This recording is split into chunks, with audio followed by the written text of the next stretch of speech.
It was a night of brilliance, a February evening in 1927, when the lights of Broadway swelled against the dark sky, and the crowd outside the theater pressed close, eager to glimpse a young woman who would soon be known by a single phrase, the It Girl.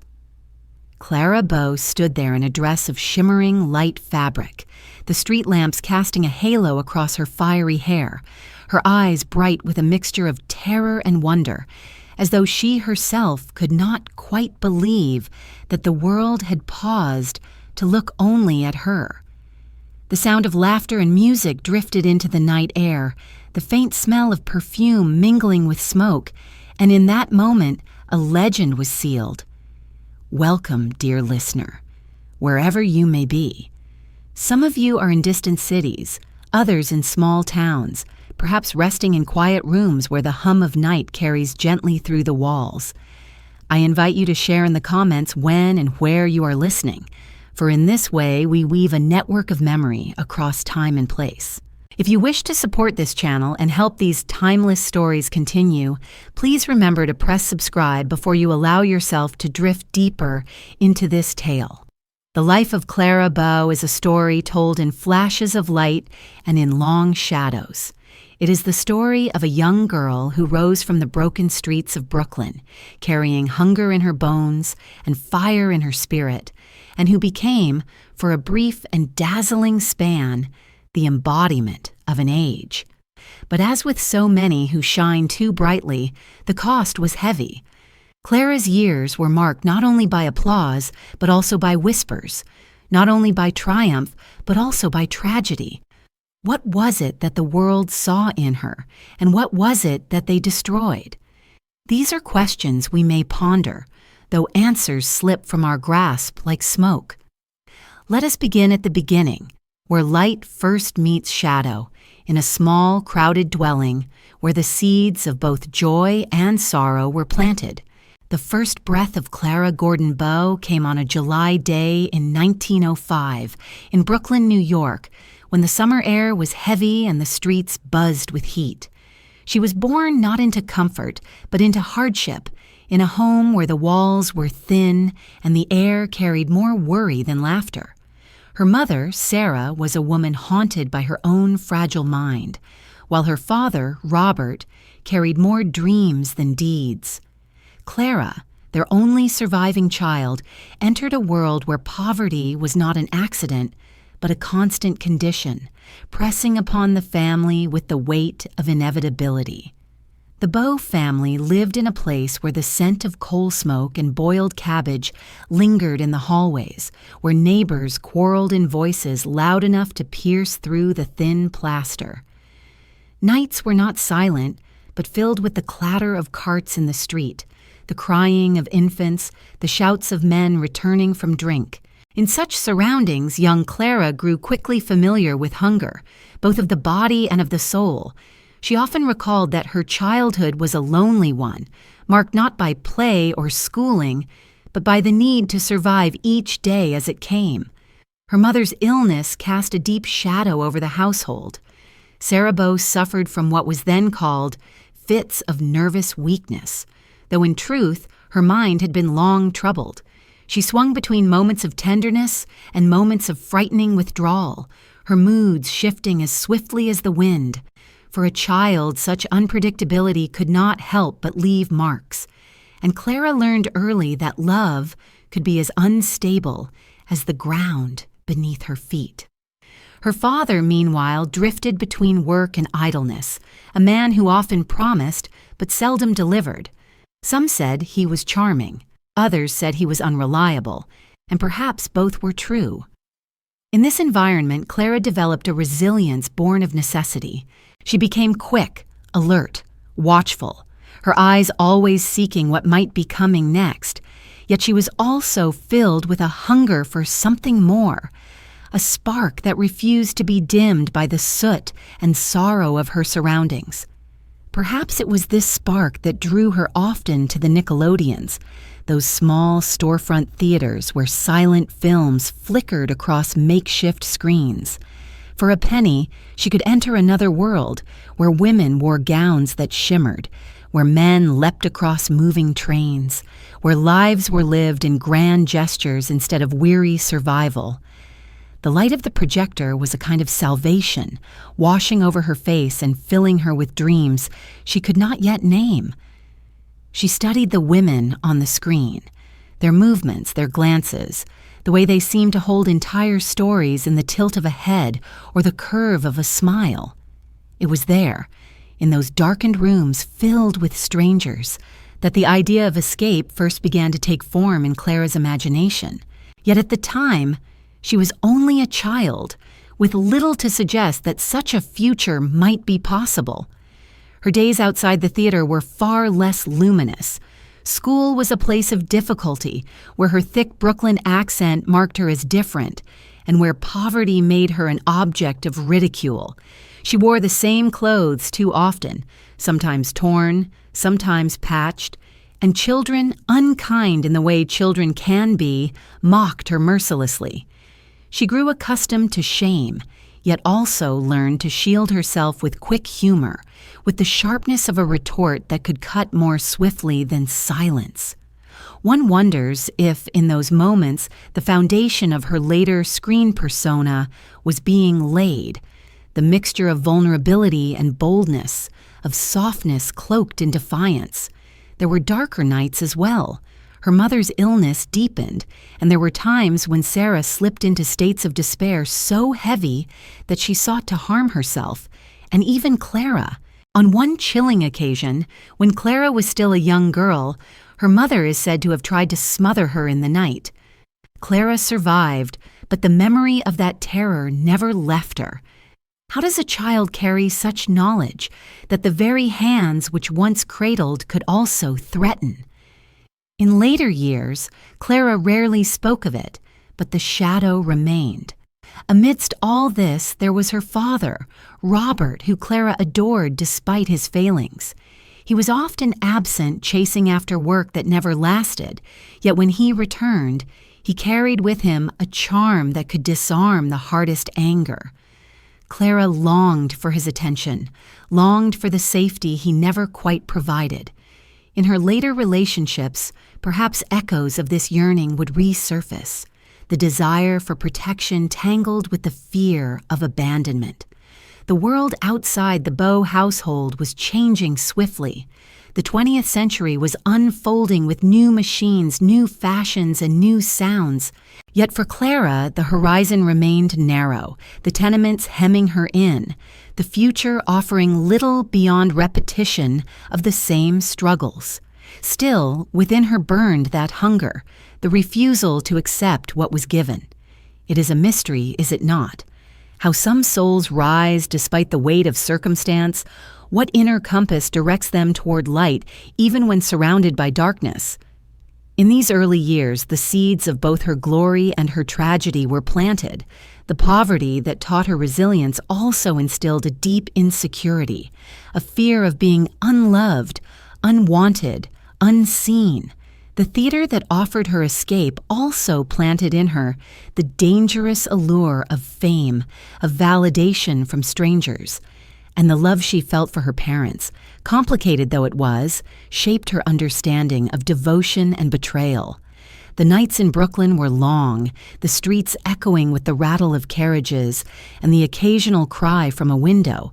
Clara would lie awake, listening, dreaming perhaps of the bright women on the screen, never knowing that one day she would eclipse them all. But in that moment she was only a girl in a worn bed, her breath rising and falling in rhythm with the restless city, while far away the film reels turned and the silent stars smiled down.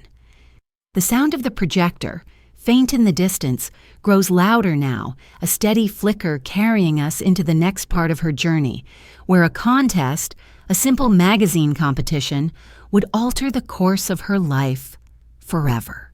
The flicker of the projector grows steadier, its light spilling across the restless years of Clara's girlhood until it illuminates a single turning point, so fragile in its beginnings that it might have easily gone unnoticed. It was the year 1921, and Clara was 16, restless in her Brooklyn world, restless with the weight of a future that seemed destined to resemble her past. She longed for release, for proof that life held more than the soot-stained walls of her tenement and the endless quarrels that filled its air. The dream had already taken root in her mind, the dream of becoming like those women she had watched in the silent flickers of the Nickelodeons, women whose lives seemed bigger than the streets she knew. Yet how could a girl from Prospect Heights, with no training, no money, no connections, believe that such a leap was possible? The answer arrived in the form of a magazine contest, a small notice in the pages of Motion Picture Magazine. It promised something beyond imagination, the chance to appear in films, to become a part of that shimmering world she had admired from afar. To most, it was little more than a stunt, a publicity trick. But to Clara, it was a lifeline. She clipped the notice. She filled out the application. She sent her photograph, a picture taken not with polish or professional gloss, but with the rawness of a young girl who dared to hope. There must have been many such photographs, many such hopeful faces, yet when the judges looked, it was Clara who drew their eyes. Perhaps it was the tilt of her chin, which seemed to speak both of challenge and of vulnerability.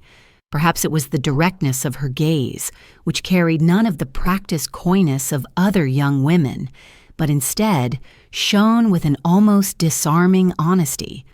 Or perhaps it was something else entirely, something that cannot be measured or explained, that mysterious quality which later generations would call star power. Whatever it was, Clara was chosen, and with that choice, the arc of her life bent toward destiny. Imagine her, the day she learned of her victory. The letter in her hand, the ink fresh, the words lifting her out of obscurity in an instant. The room around her remained the same, its air thick with the scent of cooking and coal, yet the world itself had shifted. She was no longer just Clara from Brooklyn. She was Clara Bow, prize winner, future actress. Did she laugh? Did she weep? Did she doubt? We cannot say with certainty, but we can imagine her heart racing, her breath catching in the throat as the thought formed, escape is possible. But escape is never simple. When Clara stepped forward into this new world, she carried with her the scars of her childhood, the shadows of poverty, the instability of her family. The studio men and contest organizers did not see these things. They saw only the freshness of her face, the vitality of her presence. They brought her to the studio, they put her in front of the cameras, they dressed her in costumes that shimmered under the hot lights. For the first time, Clara saw herself not as she had been, but as the world might see her.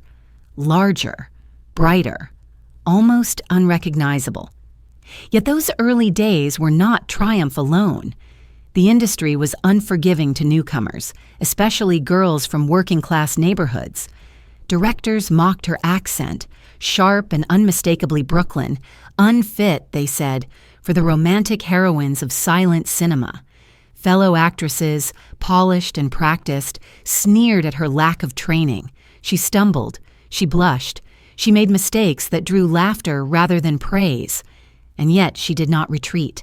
There was in her a ferocity, a refusal to bow to humiliation that carried her through.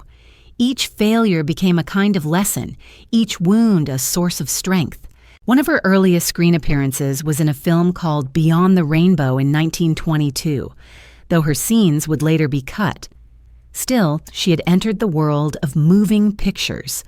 From the tenement streets to the flickering screen, the journey had begun.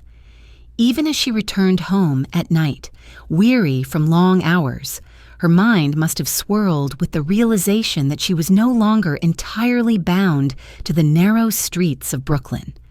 A door had opened, however small, and through it poured the possibility of another life. And yet, how fragile beginnings are. It is easy to look back and see inevitability, to believe that Clara was always meant to become what she did. But in those first months, nothing was certain. Many girls won contests. Many were tested and cast aside, their faces forgotten as quickly as they appeared. Clara might have been one of them. What was it that set her apart? Was it the fire of her childhood hardships, the hunger that would not let her rest? Was it her unique combination of innocence and daring, the way she could seem both vulnerable child and mischievous woman in the same glance? These questions linger, and perhaps they cannot be fully answered. The lights of the studio were hot, the directors demanding, the competition fierce. But Clara pressed on, and slowly, uncertainly, she began to carve her place. Audiences who glimpsed her felt something they could not quite name, a spark that lit their imagination. She was not polished like the established stars, not regal or distant, but immediate, real, and alive. In her smile, people sensed joy. In her eyes, they sensed longing. For Clara herself, the experience was both exhilarating and terrifying. She wrote in later years of the constant fear she carried, that she was not good enough, that she would be exposed as a fraud, that she would be sent back to the streets of Brooklyn with nothing to show for her efforts. Yet she kept stepping forward, kept meeting the gaze of the camera, kept offering herself in all her rawness. It was as though she instinctively knew that what audiences truly longed for was not perfection, but presence. And so, the projector continues to flicker, the frame spinning, the images of a young girl beginning to take shape. Clara Bow had not yet become the it girl, not yet the symbol of an age. She was still only a contestant, a newcomer, a dreamer on the edge of possibility. But the light had found her, and once the light finds you, it rarely lets go. The sound of the projector grows louder still, the reel turning toward a new sequence.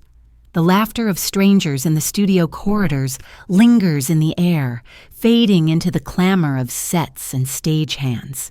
In this noise, the outline of Clara's next steps emerges as she begins her true work in the silent world of cinema.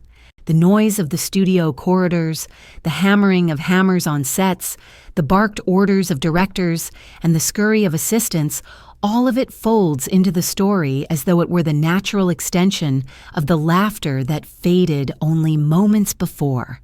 In these early years, Clara Bow stepped deeper into the world of silent cinema, a world as strange and demanding as it was intoxicating. For a girl scarcely out of her teens, the sheer size of it could be overwhelming. Sets rose like temporary cities inside cavernous spaces, lit by fierce arcs of light that burned white and hot. Men with megaphones commanded movements, while women in shimmering costumes drifted past like living ornaments. Yet beneath the glamour lay a current of cruelty, for this was an industry that tested its hopefuls without mercy, discarding the weak without hesitation. Clara entered into this realm with little to shield her. She had no pedigree, no formal training, none of the careful polish that many of her rivals carried like armor. What she had, instead, was instinct and energy, qualities that could shine on screen yet also invited ridicule among her peers. She was, to their eyes, rough.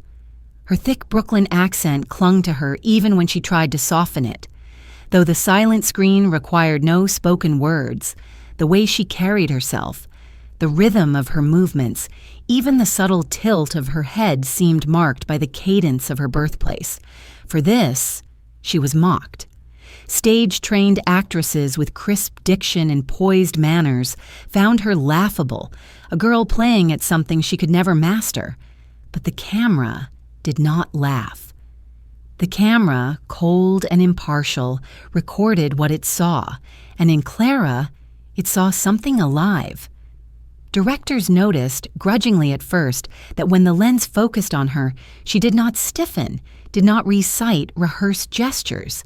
Instead, she poured herself into the moment, unfiltered. Where others mimicked, Clara lived. There was a rawness that slipped through, impossible to disguise. It was not yet the mark of a star, but it was a beginning. Still, these beginnings were uneasy. Her roles were small, fleeting. often little more than background figures. She would appear briefly, her face lit for a few seconds, before disappearing behind the plot's true heroines. To some, these were forgettable appearances, destined to dissolve into obscurity. But for Clara, each moment in front of the camera was a lesson. She studied how the light struck her features, how her movements translated into the language of film. She learned quickly, absorbing what others dismissed. Off-screen, the struggle was harder. She was lonely in this new world, an outsider in both manner and appearance. The other actresses came from better families, wore finer clothes, spoke with refinement. Clara, with her loud laugh and quick temper, stood apart. She often found herself the subject of whispered gossip, her mistakes amplified, her presence questioned. To survive, she relied on resilience, the same toughness forged in the alleys of Brooklyn. She refused to withdraw, refused to allow mockery to undo her. Each sneer only deepened her determination. There is a story often told of how she was once so anxious on set that she burst into tears after being scolded by a director. Rather than retreat, she returned the next day with greater intensity, throwing herself into the role with a force that startled even her critics. This duality, fragility and ferocity, would become one of her defining traits, both on screen and in life. She could be wounded easily, yet she also possessed a capacity for resilience that astonished those who underestimated her. It is worth wondering what it was that the audience, small as it was at first, began to perceive in these appearances. Was it the spark of recognition, the sense that this girl on screen was not distant, not untouchable, but real? In a decade where cinema was often filled with gilded fantasies and larger-than-life figures, Clara's presence carried the scent of authenticity. She was not a princess or a mythic goddess. She was something closer, something human. The public had not yet named it, but already the first threads of her connection with the audience were being woven. And yet, at this stage, Clara herself may not have understood the path before her. She worked because it was her chance, because it offered escape, because the studio contracts promised wages that lifted her above the suffocating poverty of her childhood. She worked because to return home with nothing would have been unbearable. There was no guarantee of stardom, no assurance that she would rise beyond these bit parts. Every day remained uncertain, balanced between hope and failure. These were also years of ceaseless change in the industry itself. Silent films were growing in length and ambition. Studios rose and fell, scrambling to capture an audience whose appetite for novelty seemed insatiable. New stars appeared, dazzling and then fading, sometimes in a matter of months. Clara was but one among many, and the odds were against her. But she carried within her a hunger that others lacked, a refusal to settle for the background. If we look closely at this moment in her story, we see the tension that would define her life, the clash between the rawness of her origins and the polish demanded by the industry. The Brooklyn girl with the unruly laugh set against the shimmering illusion of Hollywood. For the moment, she was tolerated, tested, measured. Soon enough, the test would become decisive, for the industry had little patience for those who could not prove their worth. The sound of laughter echoes faintly still, fading now into the sharper noises of carpenters striking nails into wood, of stagehands pulling ropes, of cameras grinding forward. In this din, Clara stands uncertain but unyielding, a figure just visible at the edge of the stage. From here, she will step into a new role, one that will carry her further into the gaze of the audience and into the beginnings of true recognition. The hammering of nails fades, and from the wooden sets rises the faintest suggestion of waves, a low, rolling sound, as though the sea itself were beginning to murmur within the walls of the studio. It is here, within this shifting soundscape, that Clara Bow took her first true step toward recognition. the kind that carries beyond fleeting glances and whispers into the realm of memory. The year was 1922, and the film was Down to the Sea in Ships, a modest whaling drama that would, in time, be remembered less for its plot than for the way it first carried the spark of a star who was not yet known as such. Clara was cast in a supporting role, not the lead, but close enough to be noticed, close enough for the camera to linger upon her face, if only briefly. It was a story of seafaring men, of danger and endurance.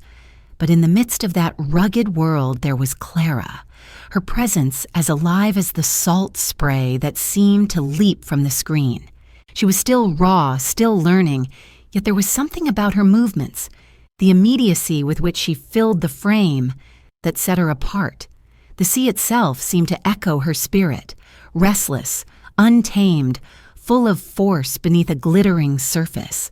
When the film was released, audiences responded with a curiosity that could not be ignored. They might not have known her name, might not have been able to recall the details of her character, but they remembered her. That girl, some said, the one with the flashing eyes, the one who seemed more alive than the others. For a young actress struggling at the margins, such murmurs were golden. They meant that something had reached across the silence of the screen and touched the viewer, something that training could not manufacture, something that critics could not quite define. Yet recognition brings with it the first taste of danger, for it stirs envy as well as praise. Among her fellow performers, there were those who looked upon Clara's sudden attention with suspicion. How could this unrefined girl from Brooklyn, with no pedigree, no polish, suddenly draw the eyes of audiences? The answer, of course, was simple. She had what others could not mimic. But in the closed circles of the studio, that truth was not welcome. Whispers began, subtle at first, then sharper. She was called uncouth, unladylike, too brash for true stardom.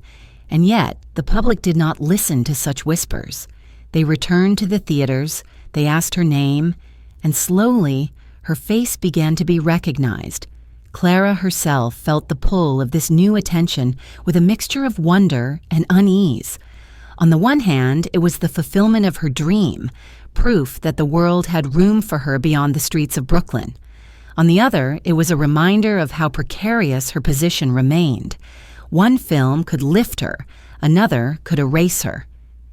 She lived in these years on the edge of both hope and fear, tasting the sweetness of recognition while never free of the bitterness of uncertainty. The industry, too, was shifting in ways that mirrored her own volatility. The silent era was reaching toward its peak, audiences hungry for ever more daring stories, ever brighter stars. Studios were expanding, pouring money into productions that dazzled with spectacle. And within this world, Clara's presence began to matter. She was called back for more roles, sometimes still small, sometimes larger, each one a chance to prove herself again. She did not always succeed. There were performances that fell flat, moments when her inexperience showed, but the pattern was unmistakable. When she succeeded in a way that no one else could. What is it that makes an audience feel that a performer is real? Is it a trick of the eyes, a certain movement, a glance that feels unscripted? Or is it something deeper, a transmission of spirit from one soul to another across the flickering barrier of the screen? With Clara, audiences felt that they were not watching a performance so much as watching a person, a young woman whose emotions spilled out without calculation. In that openness lay both her gift and her danger, for to be so exposed was to invite both devotion and cruelty. The newspapers began to take notice. Small mentions at first, tucked into the corners of reviews, noting her natural quality, her magnetism. Nothing yet of great importance, but enough to plant her name in the minds of those who followed the industry.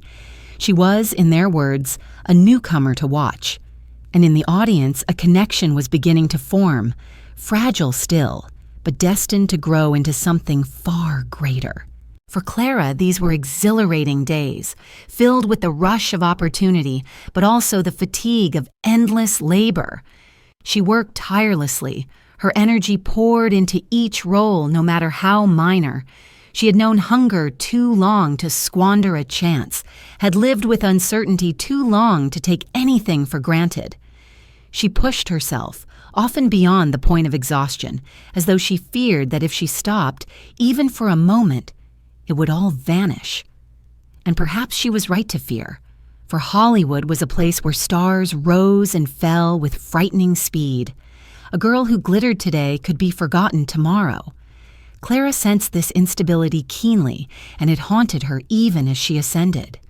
In her later years, she would speak of this period with a mixture of pride and sorrow, recalling the joy of her first real recognition, but also the anxiety that never left her. The sea and down to the sea in ships was both literal and symbolic. It was the world into which she was cast, vast and unpredictable, filled with both promise and peril. She had survived its first waves, she had proven she could stay afloat, but the deeper waters still awaited her. The roar of the ocean, captured in the film, seems now to echo across her life, a reminder of both her vitality and the storms that would follow. As the reel turns, the sea's roar begins to fade, giving way to another sound entirely, the roar of an audience, not of waves, but of people, gathered in theaters, swept up in the spirit of the age. For the jazz age had arrived, and Clara Bow would soon become not merely a performer, but its living embodiment, the face of a decade that pulsed with energy, rebellion, and youth. The roar of the ocean quiets, replaced now by the murmur of a crowd, a sound that rises and falls like breath itself. This is not the sound of sailors or whalers, not the crash of waves against ships, but the voices of audiences gathering in theaters, restless with anticipation, drawn to the moving shadows that promised laughter, escape, and a reflection of themselves. It is within this chorus of the public that Clara Bow's figure began to sharpen, her presence no longer a brief spark, but a flame that danced across the screen with unmistakable vitality. The year was edging closer to the middle of the decade, and America itself seemed caught in a fever, a restless hunger that would define the jazz age. The 20s were unlike any years that had come before. The Great War was over, the machines of industry whirred ceaselessly, and a new generation of youth seemed determined to live more loudly, more freely than their parents ever dared.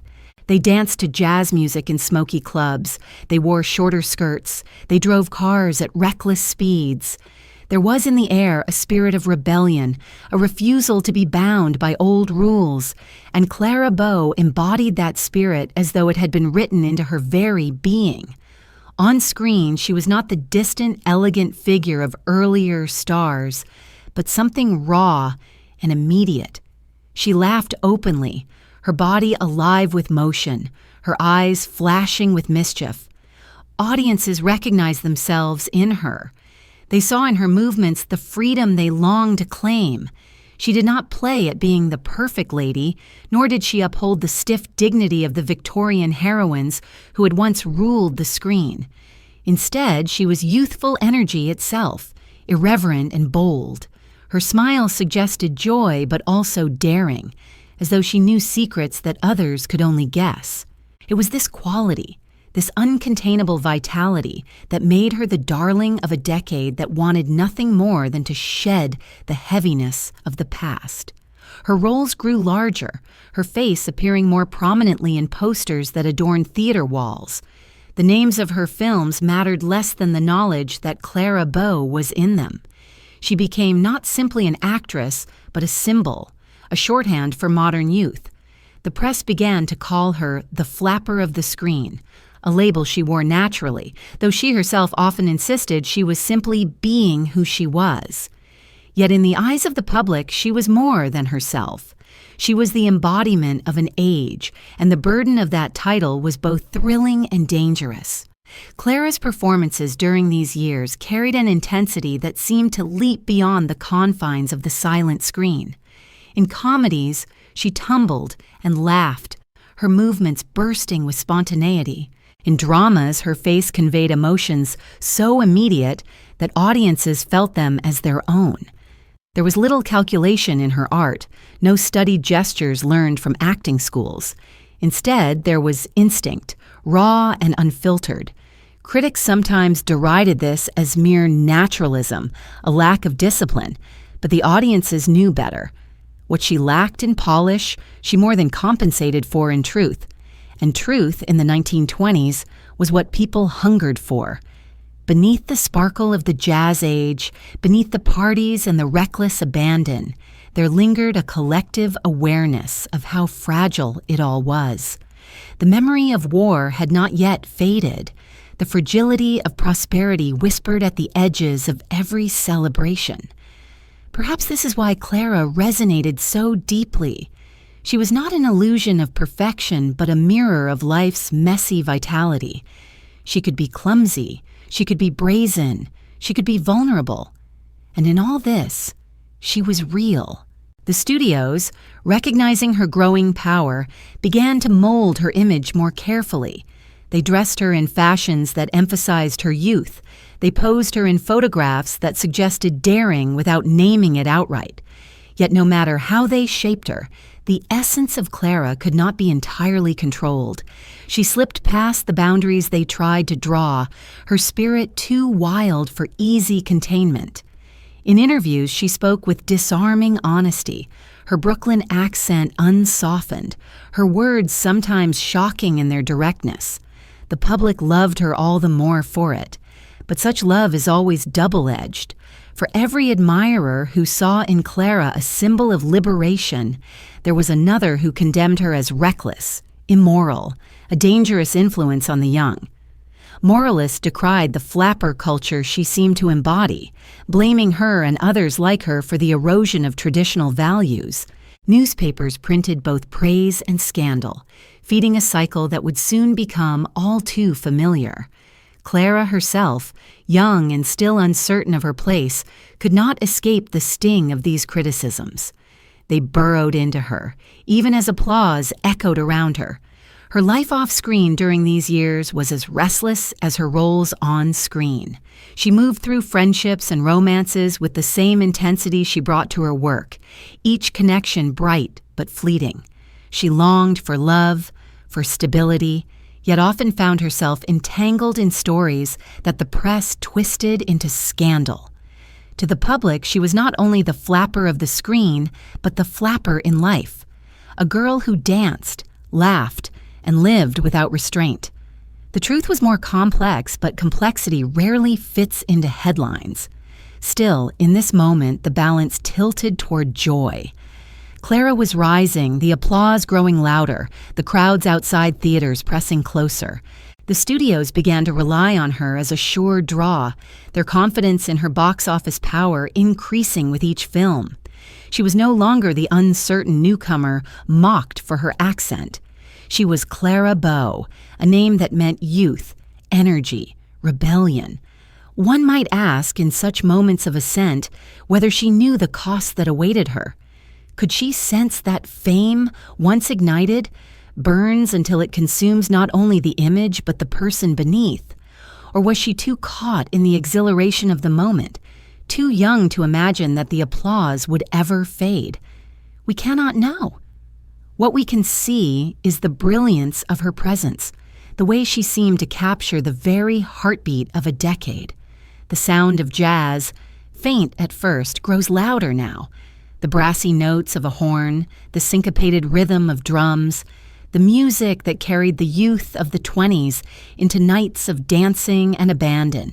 It is within this music that Clara's image expands, her laughter dissolving into the beat, her spirit inseparable from the sound of an era that would not last but would never be forgotten. The sound of jazz lingers, horns bright and insistent, but as it echoes away, it transforms into something else, a sharper sound, the flash of cameras, the call of reporters, the buzz of expectation that surrounded a single film in 1927. That film was simply titled It, and with it came a phrase that would cling to Clara Bow for the rest of her life: the It Girl. 3 words deceptively small, yet heavy enough to shape destiny. The making of it was, on the surface, a typical studio production. Based on a novella by Eleanor Glynn, it told the story of a shop girl who captures the attention of her wealthy employer, a tale of romance and class difference, familiar to audiences of the time. But what set it apart was not its story, but its star. The studio, sensing Clara's rising power, placed her at the center, giving her the chance not only to carry a film, but to embody an idea. The idea was it, a quality beyond beauty, beyond charm, something magnetic and irresistible. On the set, Clara approached the role not with studied calculation, but with the instinct that had always guided her. She did not ask herself what it was supposed to mean. She simply became. When the cameras rolled, she moved with a spontaneity that electrified the frame. Her laughter rang out with genuine joy. Her glances carried both innocence and daring. Her presence filled the screen as though she were less acting a part than living it. The crew, accustomed to the stiffness of many performers, watched with astonishment. Here was something new, something alive. Eleanor Glynn herself, the writer who had coined the term, was said to have declared that Clara was the only girl who truly possessed it. Audiences, when the film was released, seemed to agree. They flocked to theaters, drawn by curiosity and left entranced. Clara Bow was no longer simply a rising star. She was a phenomenon. The film was a sensation, and the phrase, "the it girl," entered the public vocabulary, attached to Clara with such force that it would define her forever. For Clara, the experience was overwhelming. To be crowned the symbol of desire, of vitality, of youth. It was both thrilling and suffocating. She had longed for recognition, fought for it through humiliation and struggle, and now it had arrived in abundance. Yet fame, when it comes in such a rush, is never gentle. The attention was relentless. Everywhere she went, people stared, whispered, reached for her. Her face was in newspapers, her name on the lips of strangers. She could not step into a theater without the crowd surging forward, could not appear in public without feeling the press of expectation. And expectation was the heaviest burden. To the public, Clara was no longer simply Clara. She was the it girl, the embodiment of something they longed for but could not define. She was supposed to be carefree, endlessly vivacious, eternally youthful. She was supposed to live the very life her characters portrayed, without flaw, without weariness. Yet Clara herself was only 22, still uncertain, still carrying the scars of her childhood, still longing for love and stability. The gap between who she was and who she was expected to be grew wider with each passing day. The press, sensing both her appeal and her vulnerability, circled constantly. They praised her beauty, her vitality, but they also dug into her private life, magnifying every rumor, every misstep. Stories of her romances, whether true or invented, filled the gossip columns. Whispers of wild parties, of reckless behavior, of scandalous affairs clung to her name. She was at once adored and condemned, celebrated and vilified. The very quality that made her beloved, her openness, her refusal to hide, also made her an easy target. Still, in this moment, the triumph was undeniable. Clara Bow was the most popular star in Hollywood, her films guaranteed to draw crowds. She had become not just an actress, but a cultural icon, the symbol of the jazz age itself. Her image adorned advertisements. Her name sold magazines.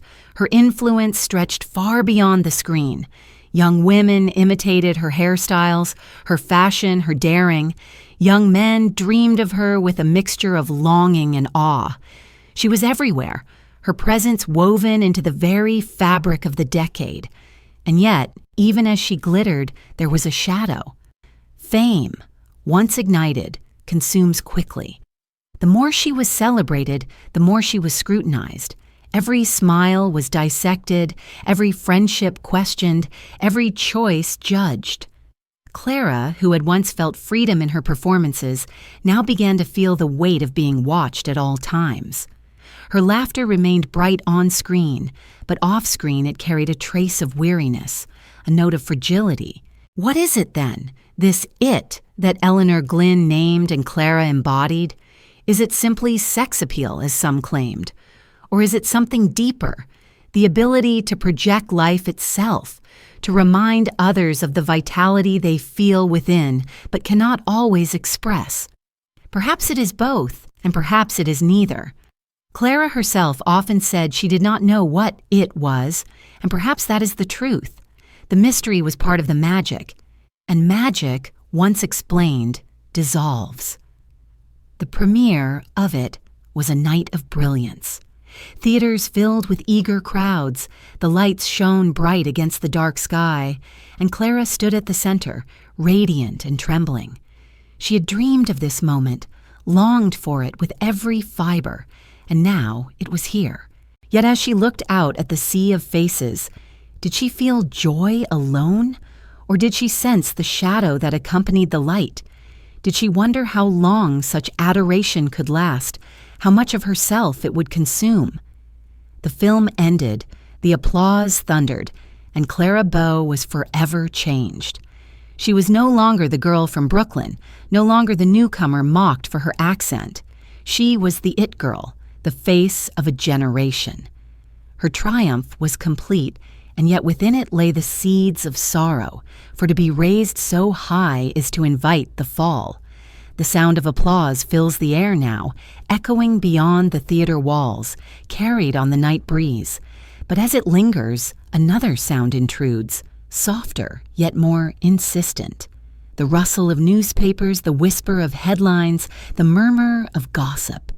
For with fame comes myth, and with myth comes distortion. Clara was not only celebrated, she was also being invented, reshaped, and judged. The pages of the press turn now, and with them begins a new chapter, where Clara Bow would be both worshipped and wounded by the image others crafted of her. The rustle of newspapers grows louder, the whisper of ink on paper spreading outward until it drowns the sound of applause. Words become walls, printed stories forming the shape of a myth that would not let Clara Bow rest. The studio men, quick to seize upon her triumph, understood that she was no longer merely an actress. She was a symbol, a commodity to be shaped, displayed, and sold. And so they began the work of invention, crafting the it girl into a figure larger than life, larger than Clara herself. Publicity departments flooded the press with photographs, each carefully staged, yet each pretending to be spontaneous. Clara laughing on the beach, Clara in a shimmering gown, Clara leaning against a motor car as though it were her natural throne. They described her as the ultimate flapper, the embodiment of youthful energy, the very spirit of the jazz age made flesh. The narrative was repeated until it hardened into truth. Clara Bow was not simply popular, she was the symbol of an era. The press called her reckless, carefree, uncontainable. They marveled at her vitality, praised her magnetism, and with the same ink they hinted at scandal, as though the very force that made her beloved must also be dangerous. The strange thing about myths is how quickly they obscure the person beneath. Clara was at once present and absent in these images. She laughed, she posed, she lived out the story the studio demanded, and yet the girl within, the child who had lain awake in Brooklyn listening to the cries in the night, remained hidden, almost erased. She herself once said that she felt like two people, the Clara who lived and the Clara who was watched. The gap between them grew wider as her fame deepened. Critics, too, were divided. Some hailed her as a revelation, the fresh face that had rescued silent cinema from stiffness. Others dismissed her as shallow, a mere embodiment of sex appeal with no true artistry. They could not agree on her talent, but they agreed on her presence. Undeniable, magnetic, unforgettable. The very intensity of the debate proved her importance. Clara Bow mattered, whether one loved her or scorned her. Yet for Clara, the burden was heavy. She was young, barely in her 20s, and still carrying the scars of her upbringing. To be placed at the center of such a storm was exhilarating, but also bewildering. She wanted to please, wanted to prove herself, but the demands were endless. Studio contracts pushed her from one film to the next with little rest, while the press hounded her for every detail of her life. She had once found joy in acting, in the freedom of movement before the camera, but now it was becoming labor, a duty chained to expectation. And then there was the gossip. Fame feeds on whispers, and Clara's openness made her especially vulnerable. She did not hide her friendships, her romances, her laughter. She lived with a kind of transparency that the public both adored and exploited. Rumors of affairs multiplied, some true, many not. The studios alternately tried to suppress and exploit the stories, fearing scandal yet knowing that scandal sold tickets. Clara, caught in the middle, was left to endure the sting of being misrepresented, her private self twisted into a caricature. One can sense, in these years, the first hints of weariness in her eyes, even as her smile remained dazzling. She confessed in interviews that she never quite understood why people were so fascinated by her, why they scrutinized her every action. The truth, perhaps, is that she offered something rare, authenticity in an industry built on illusion. But authenticity is dangerous when the world prefers masks. The more real she was, the more others tried to invent stories around her, until the two versions, the real Clara and the mythic It Girl, could scarcely be distinguished. What does it mean to become a symbol? It is to be praised not for who you are, but for what others need you to be. To the young women of the 20s, Clara represented freedom, the courage to laugh loudly, to dance recklessly, to live without apology. To the moralists, she represented danger, the erosion of tradition, the wildness of youth unchecked. To the studios, she was Prophet, a name that guaranteed box office success. And to herself, perhaps she was still the girl searching for love and security, bewildered at the magnitude of attention, uncertain of how to reconcile the public's image with her private reality. The creation of her myth also revealed the cruelty of the studio system. Paramount and others worked her relentlessly, pushing her into films one after another, rarely allowing rest. She was an asset, and assets were to be used until they could give no more. Clara, eager to maintain her place, agreed, though the pace strained her body and her spirit. She began to show signs of exhaustion, though she often laughed it off, unwilling to appear weak. And yet the films themselves during this time often captured her at her brightest. In comedies, she radiated mischief, her expressions quicksilver, her body alive with energy. In dramas, she conveyed vulnerability with heartbreaking clarity. Audiences adored her, and even critics who dismissed her as unpolished could not deny her appeal. She was, in every sense, the star of the moment. But stars, as we know, burn quickly. Already the whispers of scandal were growing louder, fed by the same newspapers that had built her up. The same ink that praised her vitality began to question her morality. Could anyone so open, so daring, truly be respectable? The contradiction was impossible to resolve, and Clara herself, caught between celebration and condemnation, could only continue forward, swept along by the tide. The newspaper pages rustle still, their ink heavy with both adoration and accusation. The myth of Clara Bow is being written in real time, a myth that will follow her long after the applause has faded. As the pages turn, they do not close but open wider, letting in not only praise but scandal, not only invention but intrusion. The rustle grows into the sharper sound of a door slamming, a dressing room door shut against the whispers outside, and it is here, behind that door, that the next part of her story begins, where Clara would face the rising tide of scandal that threatened to engulf her.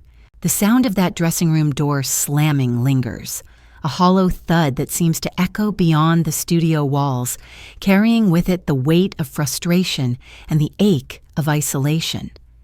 Behind it, Clara Bow sat alone, the murmur of voices still audible on the other side, voices that did not cease their whispers even when the door was closed.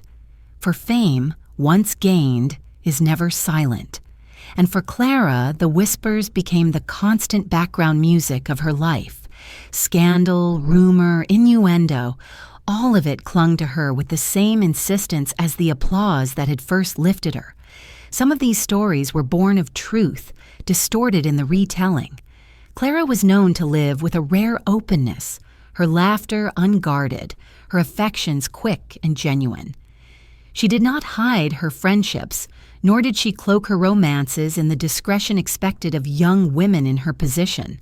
In an age when stars were carefully polished, their lives scrubbed clean by publicity departments, Clara refused to be so tightly controlled.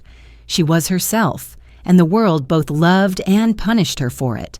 Other tales, however, were inventions, crafted by gossip columnists eager to feed the public's appetite. They wrote of wild parties, of lovers by the dozen, of scandals too lurid to print in detail but hinted at with suggestive phrases. They painted her as reckless, immoral, a young woman who knew no restraint. Each story added to the myth, and each story chipped away at the woman beneath. Clara read these words, sometimes in disbelief, sometimes with tears, but always with the knowledge that she could not escape them. Her voice was rarely heard in her own defense. In those years, the studios discouraged stars from responding directly to gossip, fearing that acknowledgement would only fan the flames. So Clara endured in silence, her laughter on screen masking the pain that swelled within. Friends recalled that she would sometimes collapse into sobs in private, wondering why the world seemed so eager to wound her. Was it envy? Was it the punishment for daring to live too freely? Or was it simply the price of being visible, of shining so brightly that others could not resist throwing shadows? There is something deeply human in the contradiction of her fame. She was adored by millions, yet she felt alone. She was celebrated as the embodiment of joy, yet she carried sorrow within her heart. She gave herself to the public with an openness rare among stars, and the public repaid her with both devotion and cruelty. It is a contradiction that has haunted many figures of history, but in Clara's case, it seemed especially sharp, for she was still so young, still unprepared for the weight of such attention. Her work during these years did not falter. On screen, she remained luminous, her vitality undimmed. Films such as Wings and Children of Divorce showcased her range, proving that she was more than a flapper caricature. Yet even as audiences applauded, the scandals seemed to multiply. Each new rumor threatened to overshadow her achievements, to define her not as an actress, but as a figure of controversy. She became, in the eyes of many, not Clara Bow the performer, but Clara Bow the scandal. The cruelty of the gossip columns cannot be overstated. They attacked her appearance, her manners, her background. They mocked her Brooklyn roots, her lack of refinement, her accent. They portrayed her as a girl lifted too high, destined to fall. And in doing so, they revealed the underlying class prejudice of the time, the resentment towards someone who had risen from poverty into the world of wealth and glamour. Clara was not born into privilege, and for some, that was unforgivable. Yet Clara endured. She endured because she had no choice, because to retreat would have been to surrender the life she had fought so hard to claim. She endured because she loved her work, because she loved the thrill of acting, because she loved the connection with audiences who saw in her something genuine. She endured because, Despite the pain, she still carried within her that spark of defiance, the refusal to be broken. But endurance comes at a cost. The strain of living beneath constant scrutiny began to show. Friends noticed her growing exhaustion, the dark circles beneath her eyes, the moments of sudden temper or sudden sadness. She laughed still, she danced still, but the joy was not always whole. She was learning, painfully, that fame is a double-edged gift, offering glory with one hand and sorrow with the other. What, then, is scandal? Is it truth twisted into spectacle, or is it simply a mirror of society's desires and fears?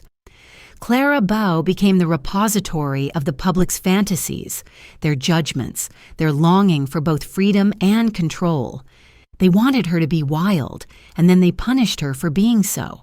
They wanted her to embody joy, and then they resented her for living too freely.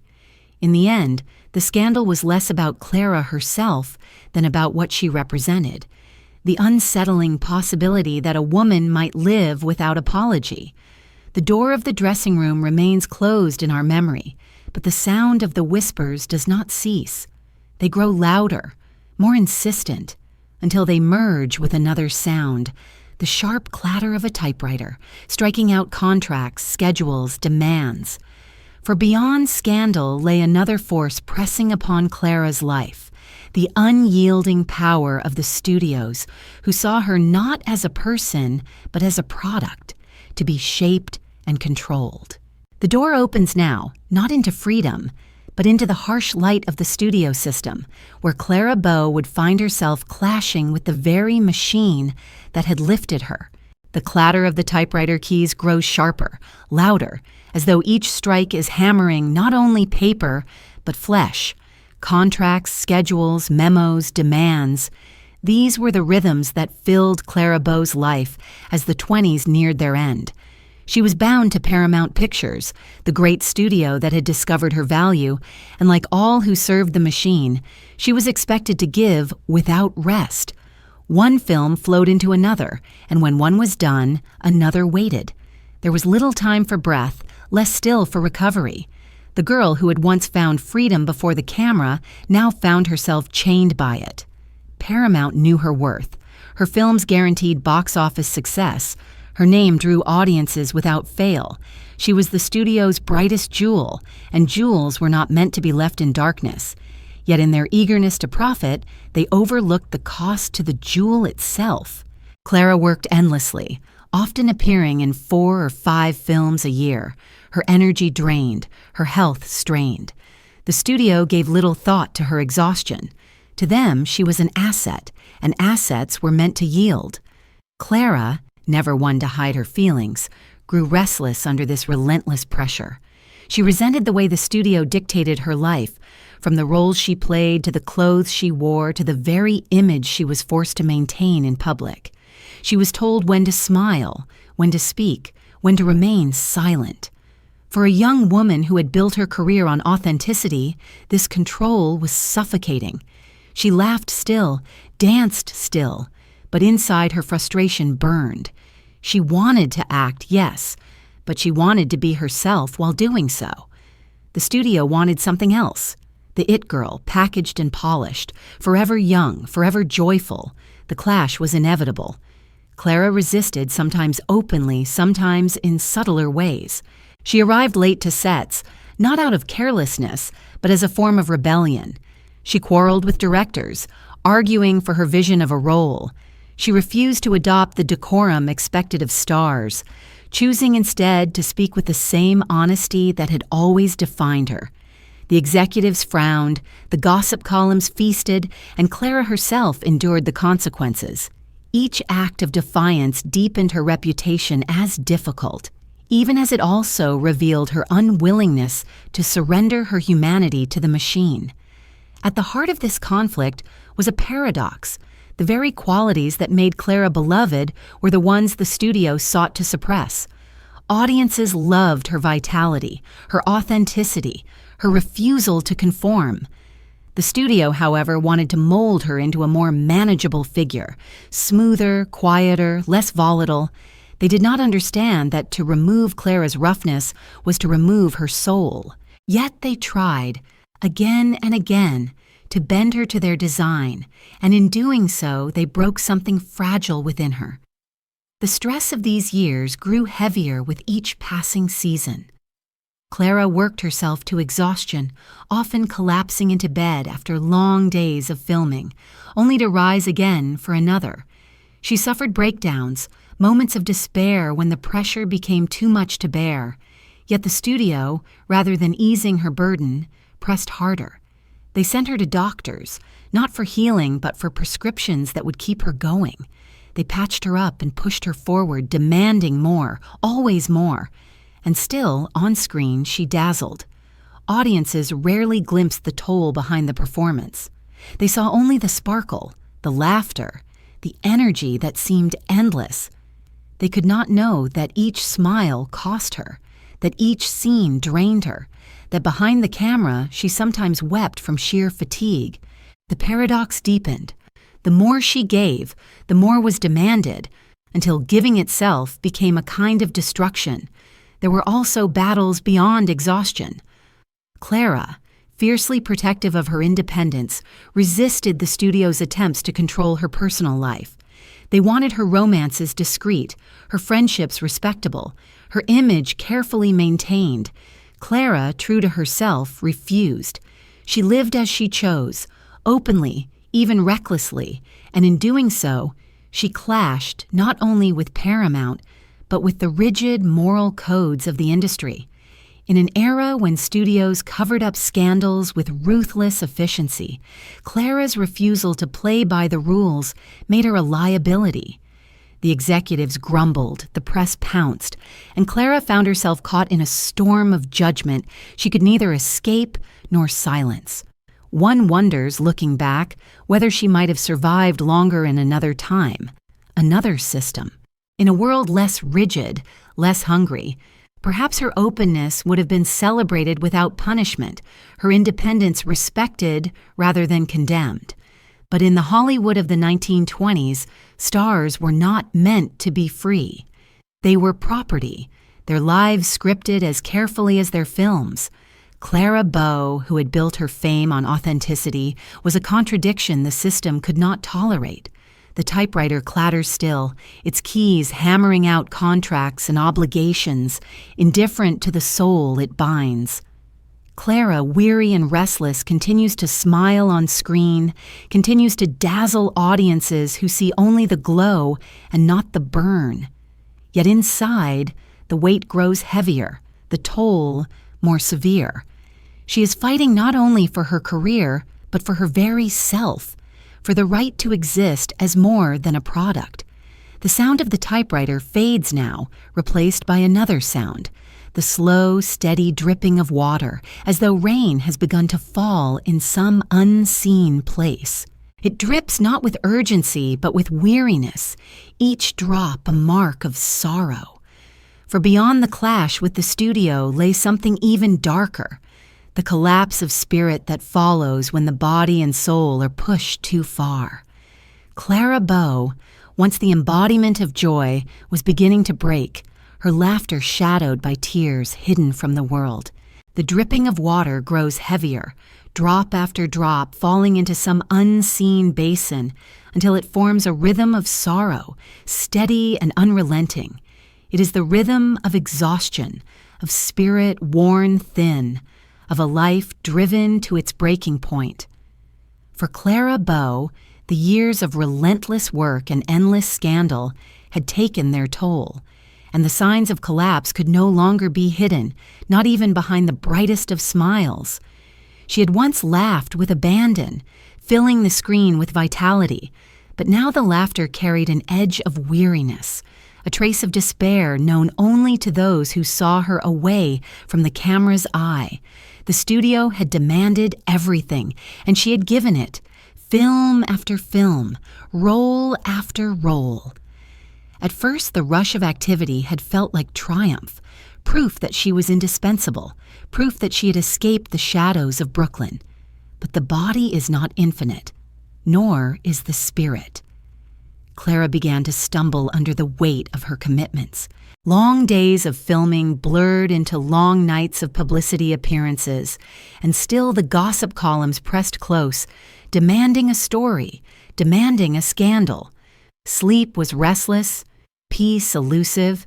She was, by all accounts, burning at both ends, and the flame was beginning to falter. There were betrayals, too, that deepened her suffering. Those she trusted most sometimes proved unworthy, selling stories to the press or betraying confidences for their own gain. Clara, who lived with such openness, was often too willing to believe in the goodness of others. Again and again she found herself wounded by treachery, the sting of betrayal cutting deeper than the cruelty of strangers. Each new wound fed her growing sense of isolation, a loneliness that no crowd of admirers could cure. Friends later recalled moments when Clara would retreat into herself, tears streaming as she confessed her fear that she was unloved, unwanted beyond the roles she played. She longed for affection that was not bound to her fame, for companionship that was not conditional on her success. But the more famous she became, the harder such love was to find. Men courted her with dazzling words, but she wondered if they desired Clara the woman or Clara the it-girl. Women befriended her, but too often those friendships dissolved into rivalry or betrayal. Fame made intimacy fragile, and Clara suffered for it. And then there was her own fragile mind, long shadowed by the legacy of her mother's illness. Clara Bow had drifted through moods of despair and darkness, and Clara carried that inheritance within her. As pressure mounted, as scandals multiplied, as exhaustion deepened, the cracks widened. She suffered breakdowns, moments when her strength gave way, when tears and trembling overcame her. Doctors were summoned, prescriptions offered, but the remedies were temporary, designed more to keep her working than to heal her pain. Yet even as she faltered, Clara continued to appear on screen with radiance. Audiences never guessed the depth of her suffering, or perhaps they guessed and chose to believe the illusion instead. They wanted her to be carefree, joyous, untouchable, and she gave them what they wanted. But behind the painted smile, she was breaking. The paradox was cruel. The more she suffered, the more the public adored her vitality, unaware of the cost. One of the cruelest aspects of her decline was the way the press exploited it. Rumors of breakdowns became headlines, exaggerated until they bore little resemblance to truth. Columnists spoke of her as unstable, as unfit, as destined for tragedy. They speculated about her personal life with merciless detail, crafting narratives that reduced her to caricature. Clara, reading these words, must have felt the walls closing in, her own voice drowned out by a chorus she could not silence. And yet, in the midst of sorrow, there were moments of defiance. Clara never entirely lost her spirit, never entirely surrendered to the weight pressing upon her. She fought to keep working, fought to maintain her place, fought to prove that she was more than the scandals that surrounded her. In some films of these years, there's a deeper note in her performances, a kind of aching vulnerability that resonates with unusual power. It is as though her real pain seeped into her roles, giving them a truth that no script could supply. But defiance was not enough. The pace was unsustainable, the pressure unyielding. The girl who had once been the embodiment of joy was now a woman standing at the edge of collapse. The whispers of the press grew louder, the betrayal of friends cut deeper, the demands of the studio pressed harder. Clara Bow, once the most dazzling star of the age, was slipping into a darkness few could see and fewer still could understand. What is the cost of joy when joy is demanded endlessly? How does a spirit survive when it is expected to burn without pause, without limit? Clara's story forces us to confront these questions, though the answers remain elusive. Perhaps the truth is that no spirit can survive such pressure unscathed. Perhaps the tragedy was inevitable, written into the very system that created her fame. The sound of water dripping fades now, replaced by another sound, low, steady, mechanical. It is the hum of a microphone, the faint hiss of static. For just as Clara was breaking beneath the weight of fame, another change arrived to unsettle her world further. The dawn of sound in cinema. The silent age that had lifted her to glory was ending, and with it came new trials, new humiliations, and new battles she could not escape. The low hum of the microphone trembles in the air, a faint hiss of static breaking the silence, as though the world itself is preparing to speak. It was the late 1920s, and Hollywood was undergoing a transformation unlike any it had seen before. The silent era, with its flickering images and expressive gestures, was giving way to something new, talking pictures. To some, it was a miracle. The realization of a dream that had seemed impossible. To others, it was a disruption, a threat to all that had been built. For Clara Bow, it was both, an opportunity that carried within it the seed of humiliation. Clara had risen in a world where her voice was unnecessary. On the silent screen, her eyes spoke, her laughter carried, her movements conveyed all that words could not. But in life, her voice bore the mark of her origins.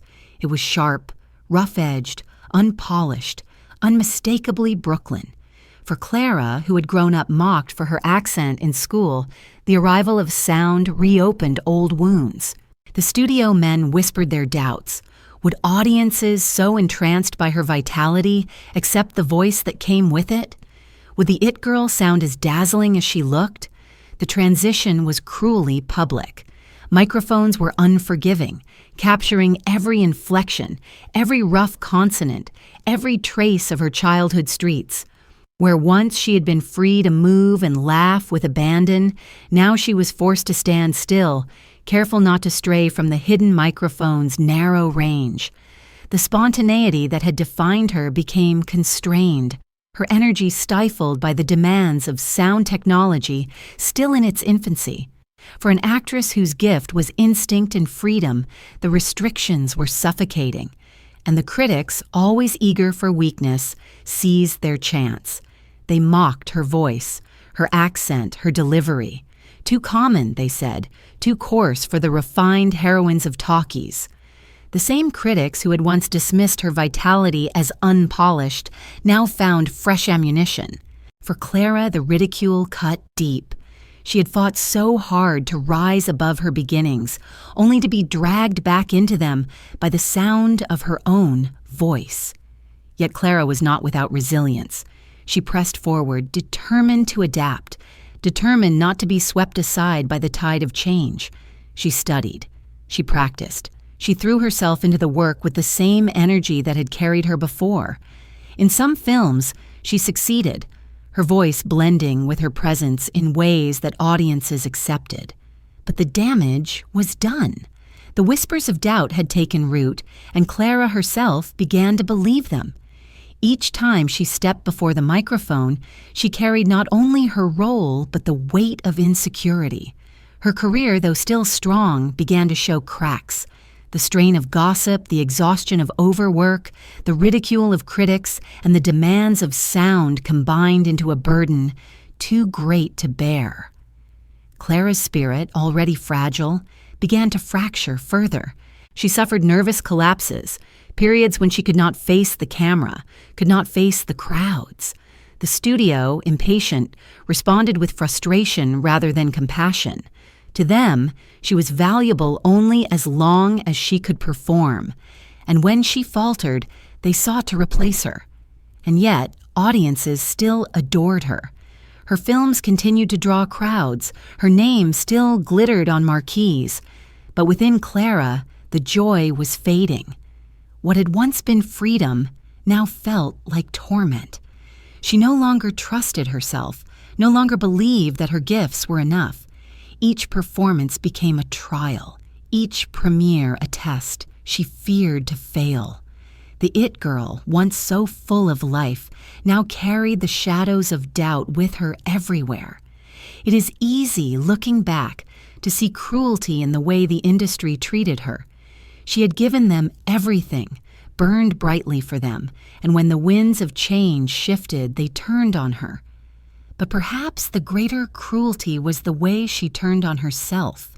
Clara had always been vulnerable to feelings of inadequacy, shaped by a childhood of ridicule and poverty.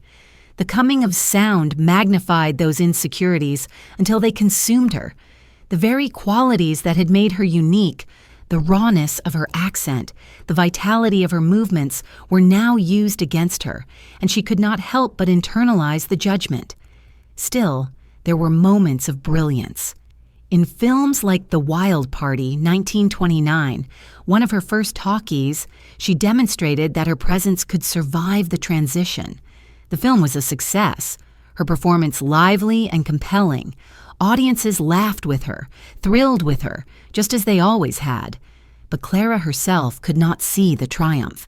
She heard only the criticisms, felt only the burden of expectation. It was as though she had lost faith in her own magic, unable to believe in what audiences still saw. The irony is sharp. Clara Bow, the woman who had embodied the spirit of freedom for a generation, was now trapped by the sound of her own voice. What had once been her greatest gift, her authenticity, was now twisted into a flaw. She had never hidden who she was, never pretended to be anything else, and for a time that honesty had made her beloved.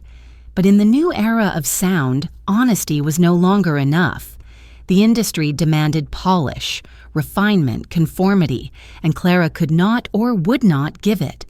The hiss of the microphone lingers still, faint and unsettling. It is the sound of change, of inevitability, of a world moving on whether one is ready or not. For Clara Bow, it marked the beginning of the end of her reign in Hollywood. She continued to work, continued to dazzle audiences for a time, but inside she was unraveling, the pressures and the doubts too heavy to carry. The girl who had once stood fearless before the silent screen now trembled before the sound of her own breath. The microphone hum fades into another sound, softer but no less insistent. The sighing of desert winds, vast and open, carrying with them the promise of escape. For as Clara's struggles with Hollywood deepened, she began to dream of another life entirely, far from the cameras, far from the whispers, far from the unrelenting gaze of the public. That dream would soon take shape in Nevada, in marriage, in the hope of peace. The sighing of the desert winds grows clearer, carrying with it the scent of sagebrush and the distant rasp of crickets in the Nevada night. It is a different sound from the static of microphones, a different air from the suffocating walls of Hollywood studios. Here, in the wide spaces of the American West, Clara Bow sought refuge. The year was 1931, and she was 26 years old. She had been the brightest star in the firmament of the 20s, the face of an era, the girl who embodied joy itself. And yet, behind her, she left a trail of exhaustion, betrayal and sorrow that had become too heavy to carry. Her escape came in the form of a man, Rex Bell, an actor and rancher who would later become a politician. Rex was steady where Clara was restless, calm where she was tempestuous. Their courtship unfolded against the backdrop of her waning Hollywood years, a period when she longed not for more adoration, but for peace, for someone who might see her not as the it girl, but as a woman who desired love. To Clara, Rex represented safety, a promise of stability she had never known as a child or as a star. She married him quietly in 1931, far from the glare of Los Angeles, and together they began life on a ranch near Searchlight, Nevada. The move was dramatic, almost unimaginable to those who had watched her career. Clara Bow, the most luminous figure of the silent screen, living among cattle and desert winds, far from theaters and premieres. And yet, perhaps it was the most natural step she could take. For years, she had been pursued by headlines and whispers, trapped by contracts and cameras. Now, surrounded by open sky, she found a measure of freedom. The ranch stretched wide, the horizon unbroken, the silence deep enough to soothe. She traded sequined gowns for simple clothes, nightclubs for quiet nights. To the public, it seemed she had vanished, but to Clara, it was a kind of salvation. Life on the ranch was not without its challenges. The work was hard, the land unforgiving. Clara, accustomed to the bustling city, had to learn the rhythms of rural life. She cooked, she cleaned, she rode horses, she learned to mend and manage. Yet she embraced it with the same energy she had once poured into acting. Friends who visited recalled her delight in simple tasks, her laughter echoing across the desert as she found joy in ordinary things. For a time, she seemed to have discovered what she had always longed for, a place where she could simply be, without performance, without scrutiny. But shadows travel, even across deserts. Clara carried within her the scars of her past, the anxieties and insecurities that fame had magnified but not created, her childhood fears, her mother's madness, her father's failures. These did not vanish with marriage or distance. At night, when the desert grew silent and the stars stretched infinite above, those shadows sometimes stirred. She longed for security, and Rex gave her much of it. But within herself she remained fragile, haunted by doubts that never fully left. Hollywood, meanwhile, did not forget her entirely. Reporters, hungry for stories, would occasionally journey to Nevada, curious to see the it-girl turned ranch wife. They described her with a mix of disbelief and condescension, noting the contrast between the glamorous star of the 20s and the woman in simple dresses tending to her household. Some suggested she had been broken by Hollywood, that she had fled in defeat. Others romanticized her retreat as the choice of a woman wise enough to leave before the industry discarded her. Clara herself rarely commented. She smiled for the occasional photograph, offered polite words, and then returned to her life. In truth, she had grown weary of the duplicity of the industry. She had loved acting, loved the immediacy of the camera's gaze, but she had not loved the machine that consumed her, the gossip, the contracts, the unrelenting pressure. It had drained her. On the ranch, she could breathe. She could raise her children, 2 sons born in the years that followed, and offer them the stability she had never known.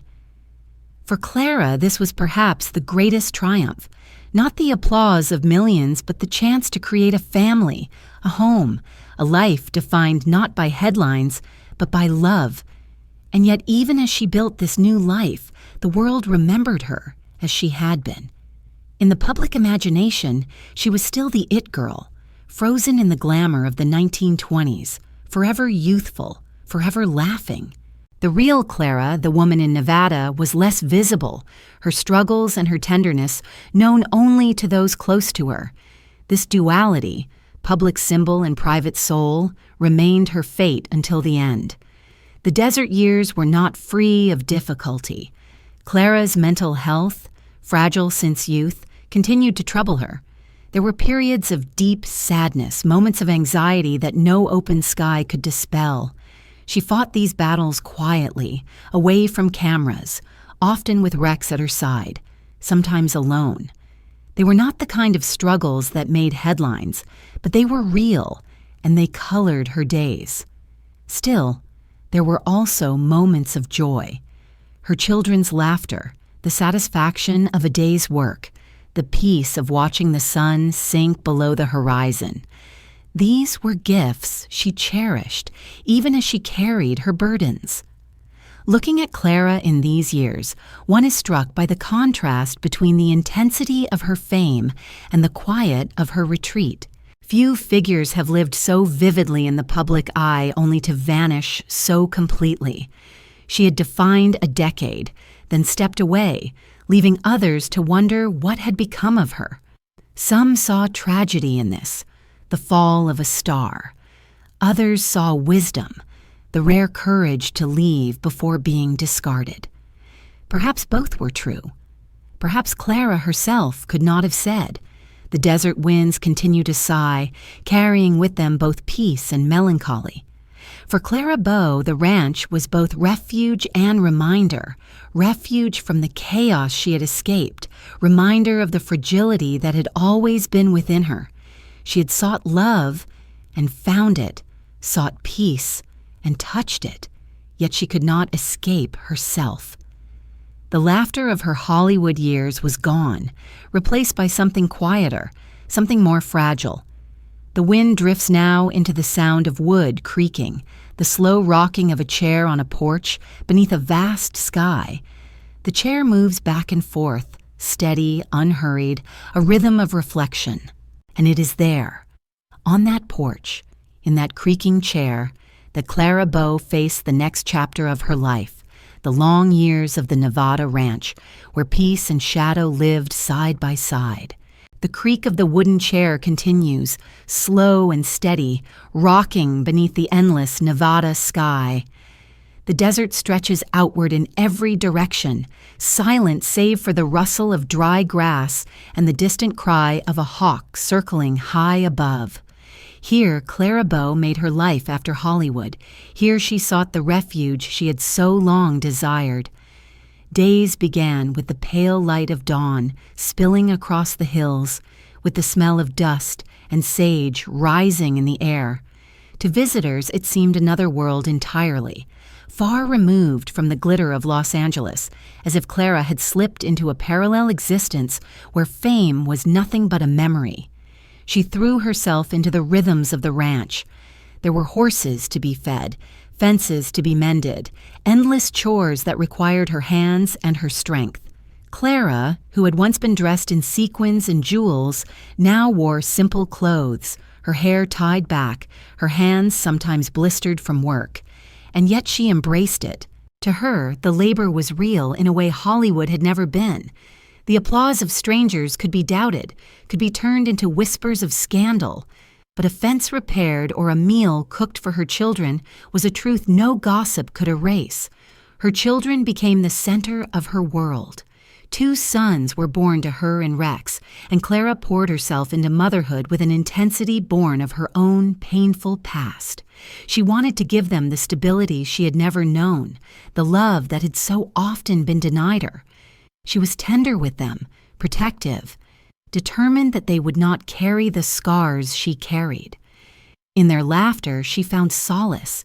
In their small hands, a reason to endure the shadows that sometimes rose within her. For Clara, who had spent so much of her life performing for the world, here was an audience she could love without fear, an audience that asked for nothing more than her presence. But the shadows did not vanish. They followed her across the desert, whispering in the quiet of night. The memory of gossip lingered, the sting of betrayal remained, and the fragile state of her mind, long troubled, often betrayed her. There were days when Clara seemed her old self, laughing, energetic, mischievous. And there were days when darkness overcame her, when she withdrew, when despair seemed to close around her like the walls of a room without doors. Rex did his best to steady her, offering patience and reassurance, but even he could not always reach her in those moments. The gossip, though less constant than before, never truly ceased. Reporters would still find their way to Nevada, still write curious pieces about the it-girl-turned-ranch wife. They painted her retreat as quaint, sometimes mocking, sometimes sympathetic. Clara seldom read these stories, but she could not avoid hearing of them. And each one, no matter how small, reopened the old wounds. She was never entirely free of the world that had made her and broken her. Her health, too, bore the marks of years of strain, exhaustion, nervous collapses, lingering anxiety. These were her companions, even in the desert. Doctors came and went, offering treatments that brought temporary relief but no cure. Clara tried to live as though the shadows were not there, tried to laugh and work and care for her children as if nothing were amiss. But the fragility was always near, waiting for quiet moments to assert itself. And yet, amidst all this, there was beauty.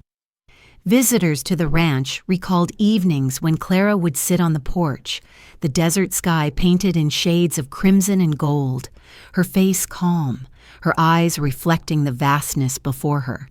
In those moments she seemed at peace, as if the land itself had absorbed her sorrows and given her in return a kind of stillness. Perhaps this was why she stayed, why she clung to the ranch despite the hardships. It offered her glimpses of the peace she had always sought, however fleeting. The ranch became her refuge, but also her stage of memory. For in the silence of the desert, the past often returned unbidden. She remembered the nights of Brooklyn, the heat of the studio lights, the roar of applause, the sting of scandal. These memories rose like ghosts, sometimes gentle, sometimes cruel. They reminded her of what she had been, of what she had lost, of what she could never escape entirely. She was Clara Bow, the it girl. Even if the world around her had changed, that identity clung to her, indelible, even as she tried to live simply as a wife, a mother, a woman among the sage and wind. What does it mean to live with ghosts? For Clara, it meant carrying both triumph and tragedy within her, unable to separate one from the other. She had defined an age, but the age had also defined her, leaving its marks upon her soul. In Nevada, she tried to reconcile these truths, tried to live in the present while haunted by the past. It was not an easy balance, but it was hers. The rocking chair continues its steady creak, back and forth, a rhythm that soothes and unsettles at once. It is the sound of time passing, of days measured not by premieres and applause, but by chores and sunsets. And yet within that rhythm, another sound begins to rise, a softer, more fragile sound, the murmur of a lullaby half sung, half forgotten. For in the years to come, Clara's struggles with motherhood and with her own fragile mind would deepen, shaping her life in ways that no desert wind could sweep away. The lullaby drifts faintly in the air, half sung, half forgotten, its melody trembling as though carried from a memory rather than from the lips of a mother. It rises for a moment, then falters, then returns again, fragile and uncertain. It is within this sound that Clara Bow's life in Nevada continued, for though she had sought refuge in marriage and ranch life, the old shadows followed her, particularly in the form of her own fragile mind. In the quiet of the desert nights, when the children had been tucked into bed and the winds had settled into soft sighs, Clara sometimes sat alone, listening to her thoughts as though they belonged to someone else. Motherhood was her great hope, her chance to give her children the love and security she herself had been denied. She adored her sons, devoted herself to them, played with them in the dust of the yard, cooked meals with her own hands, and watched over them with fierce protectiveness. To see her with them was to see a woman who wanted nothing more than to be a good mother, to create a safe world where laughter could outweigh sorrow. Yet, for all her devotion, the shadows of her own past intruded. Clara had grown up with a mother whose mind had been consumed by illness, whose tenderness could turn to terror without warning. Those memories never faded, and in quiet moments Clara feared she would repeat the pattern, feared that she too might slip into the same darkness and leave her children wounded as she had been. These fears were not groundless. Clara's own mind had been fragile since childhood, strained further by the pressures of fame. Anxiety plagued her, sometimes manifesting as sudden outbursts, sometimes as deep withdrawal.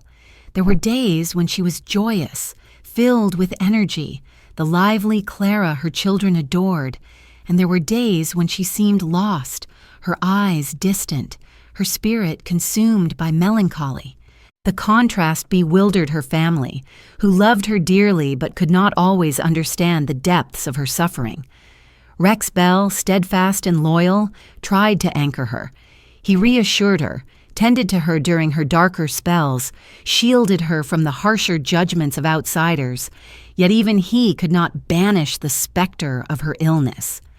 Mental health in those years was spoken of in whispers, hidden behind closed doors, treated more with shame than compassion. Clara, who had once been the embodiment of vitality for the world, now found herself isolated in her struggles, unable to share them openly, fearful of what others might say if they knew the truth. There's a tragic irony here. Clara Bow had once symbolized freedom, the courage to live without apology, the defiance of restraint. Yet in her private life, she was imprisoned by fears she could not voice, by an illness she could not master. The woman who had embodied laughter for millions was herself pursued by sorrow. It is difficult not to hear the faint echo of her mother in these years. The cycle repeating, the inheritance of fragility passed from one generation to the next. And one wonders, did Clara sense this inevitability? Did she fear it from the beginning, or did she only recognize it when it was already upon her? Her children, for their part, loved her deeply. They recalled her warmth, her playfulness, her laughter that could still ring out across the ranch with the same brightness it once carried on the screen. They also remembered her absences, her moments of retreat, the days when she could not rise from bed, the times when silence weighed heavy in the house.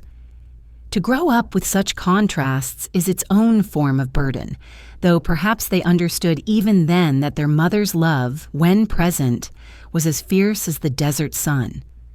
The public, distant now from Clara's daily life, knew little of these struggles. To them, she was still a figure of memory, the it girl of the 20s, the flapper immortalized in celluloid. Stories of her surfaced occasionally, tinged with curiosity, as though the world could not quite believe that she had traded the lights of Hollywood for the dust of Nevada. Few guessed the depth of her battles, the nights when her mind tormented her, the days when she wondered if she could endure. Clara lived her struggles quietly, away from the headlines, but the silence did not lessen their weight. There were attempts at treatment, hospitalizations that Rex arranged when her suffering became too great to manage at home. These were difficult times, moments when Clara felt stripped of dignity, confined, observed, judged. In a sense, it was another kind of stage, but one without applause, one where the only audience was doctors whose understanding was limited. Clara bore these ordeals with resignation, but each one deepened her fear that she was doomed to follow her mother's path completely. And yet, even amid this sorrow, she clung to life. She clung to her children, to her marriage, to the hope that peace could still be found. There were moments of joy, real and profound, her sons growing strong, the satisfaction of small domestic triumphs, the beauty of the desert sky at twilight. Clara Bow was not only tragedy, she was also resilience, laughter, tenderness. Her story in these years is not only one of decline but also of endurance, of a woman who fought to hold on to the light even as shadows pressed close. The lullaby returns, faint again, a tune without words, hummed against the silence. It is unfinished, unresolved, as though it waits for an answer that never comes. Clara Bow's life in these years was much the same, a song both beautiful and broken, filled with moments of harmony yet haunted by dissonance. She was a mother who loved deeply, a woman who struggled fiercely, a soul caught between joy and sorrow. The lullaby fades now into another sound, the slow accumulation of dust, the gathering of time itself upon reels of film left untouched. For as Clara battled her private demons, the world of Hollywood moved on without her. New stars rose, new names filled the headlines, new faces adorned the screens. And Clara Bow, once the most luminous of them all, found herself slipping from memory, her films fading beneath the weight of neglect. The silence of obscurity was upon her, and with it came a new sorrow, the sorrow of being forgotten. The silence of obscurity settles like dust upon forgotten reels, dust that thickens day by day, softening the images once so bright, dimming the laughter once so clear. The world of Hollywood moved forward without hesitation, its appetite for novelty insatiable, its loyalty fleeting.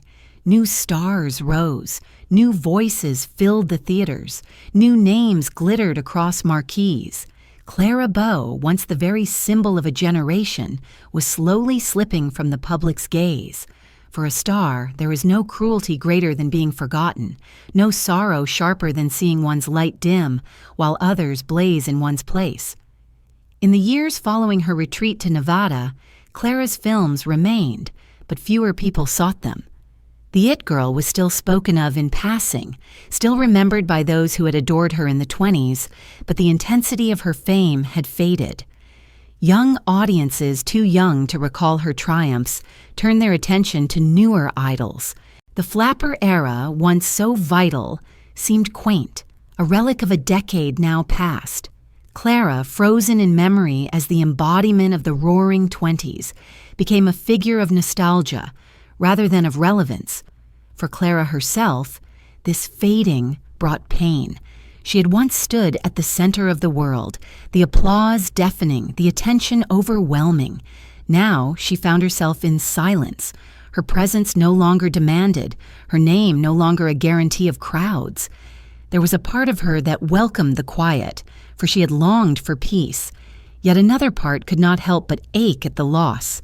Fame, once tasted, is never forgotten. And to live without it is to live with a wound that never fully heals.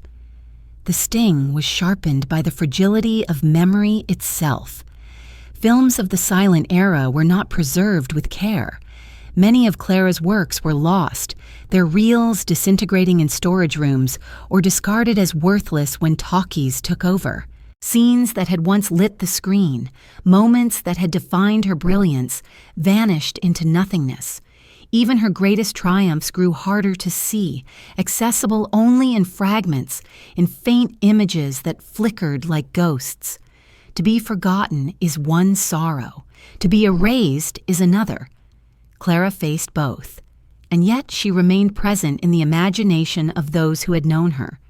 Writers still spoke of her in articles about the Jazz Age, her name shorthand for flapper vitality. Those who had seen her films remembered vividly the force she had carried, the way she had filled the screen with life. But memory is fickle, and with each passing year fewer remained who had witnessed her reign.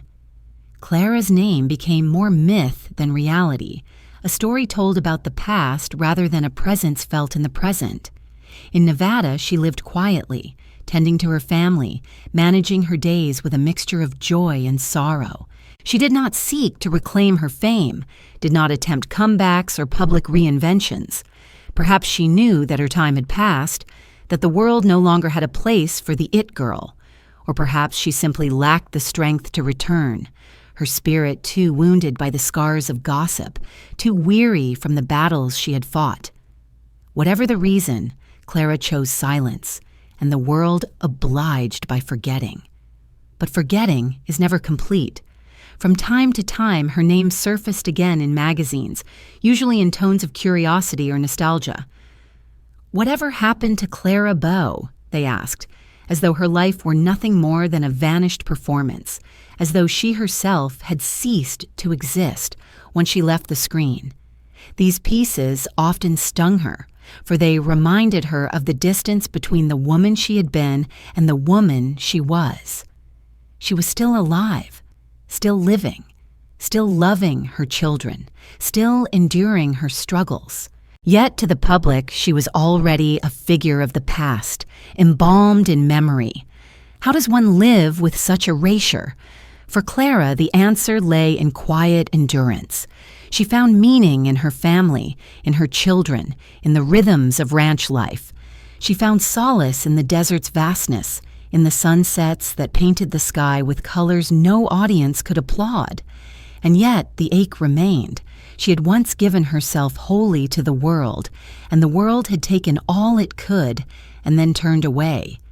To know that one was once adored by millions and now remembered by only a few is a grief that words can scarcely contain.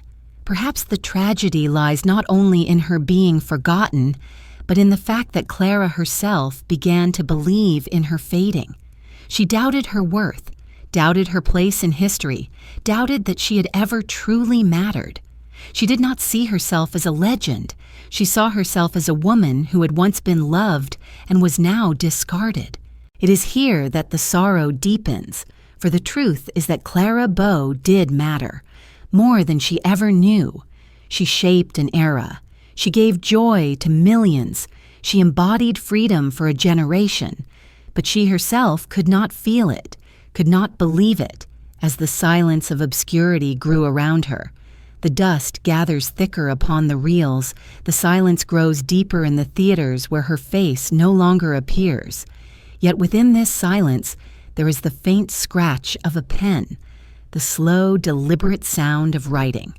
For in her later years, Clara Bow would occasionally grant interviews, sharing glimpses of her story, reflecting on the life she had lived. The scratch of the pen carries us forward now into the words she left behind, into the fragile attempt to reclaim her voice in the face of fading memory. The faint scratch of a pen grows clearer, as if words are slowly being inscribed upon paper, words that attempt to reclaim a voice too long drowned by others.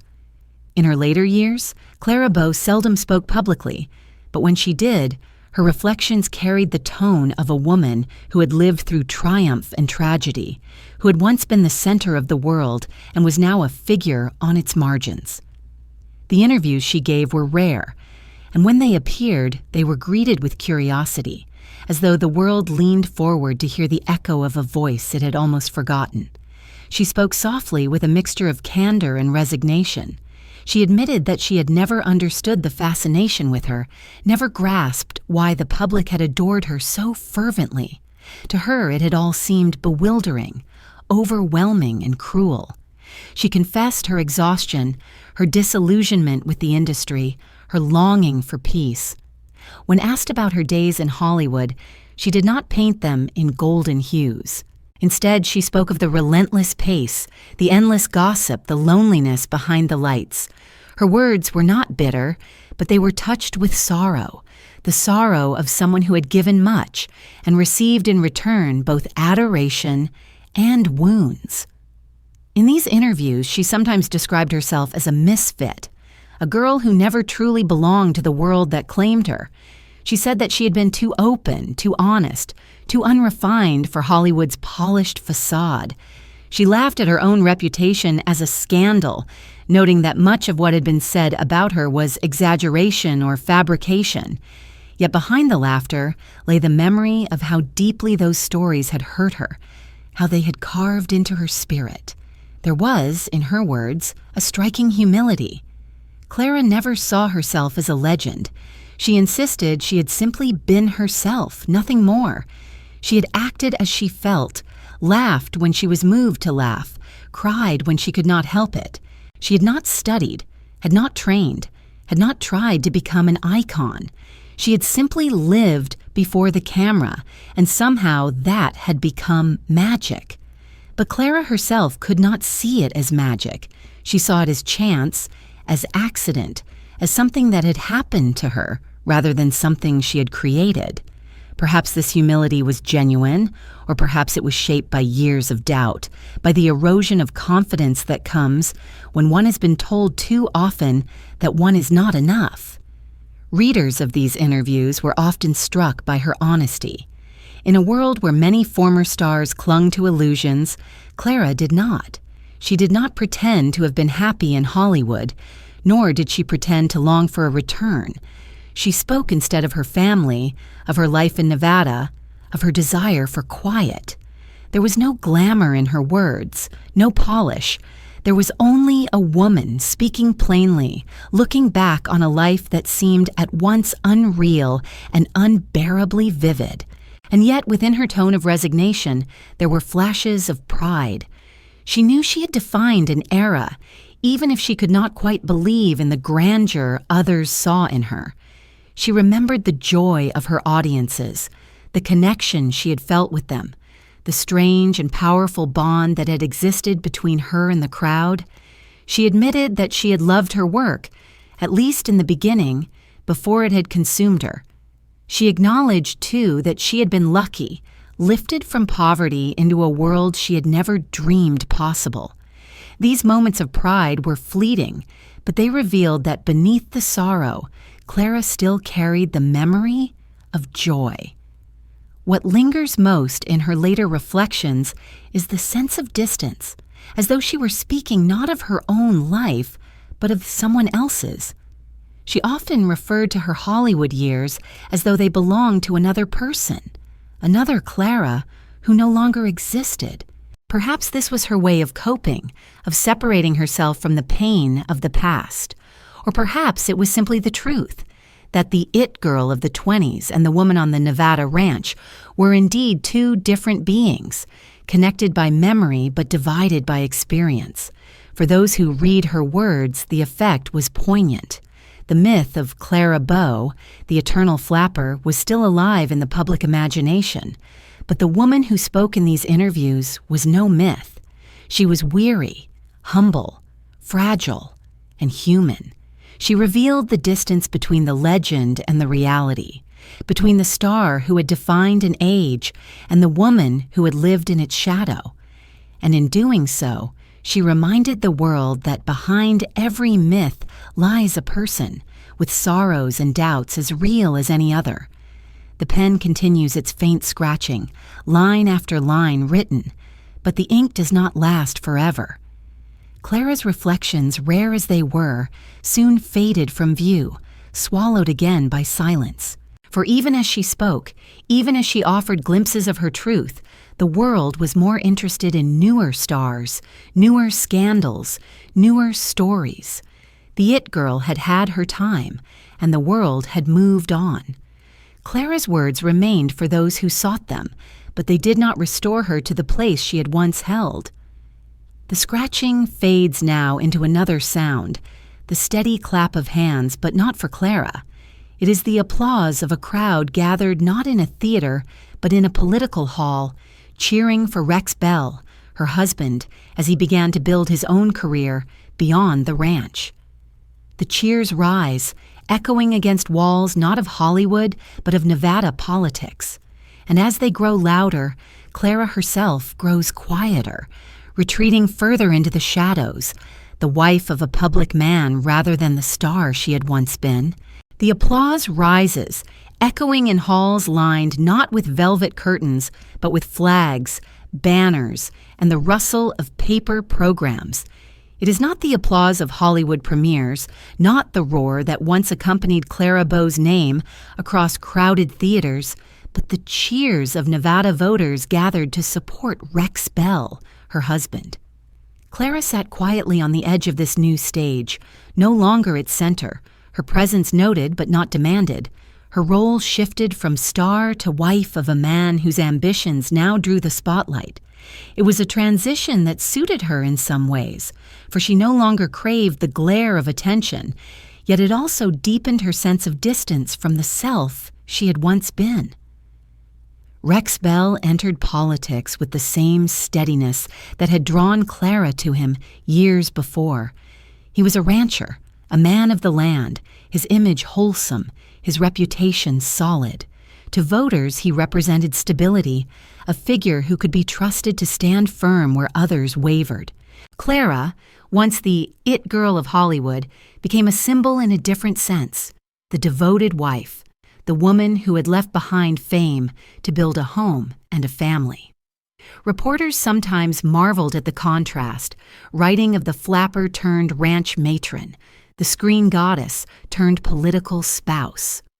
Clara herself said little, her words measured, her presence understated.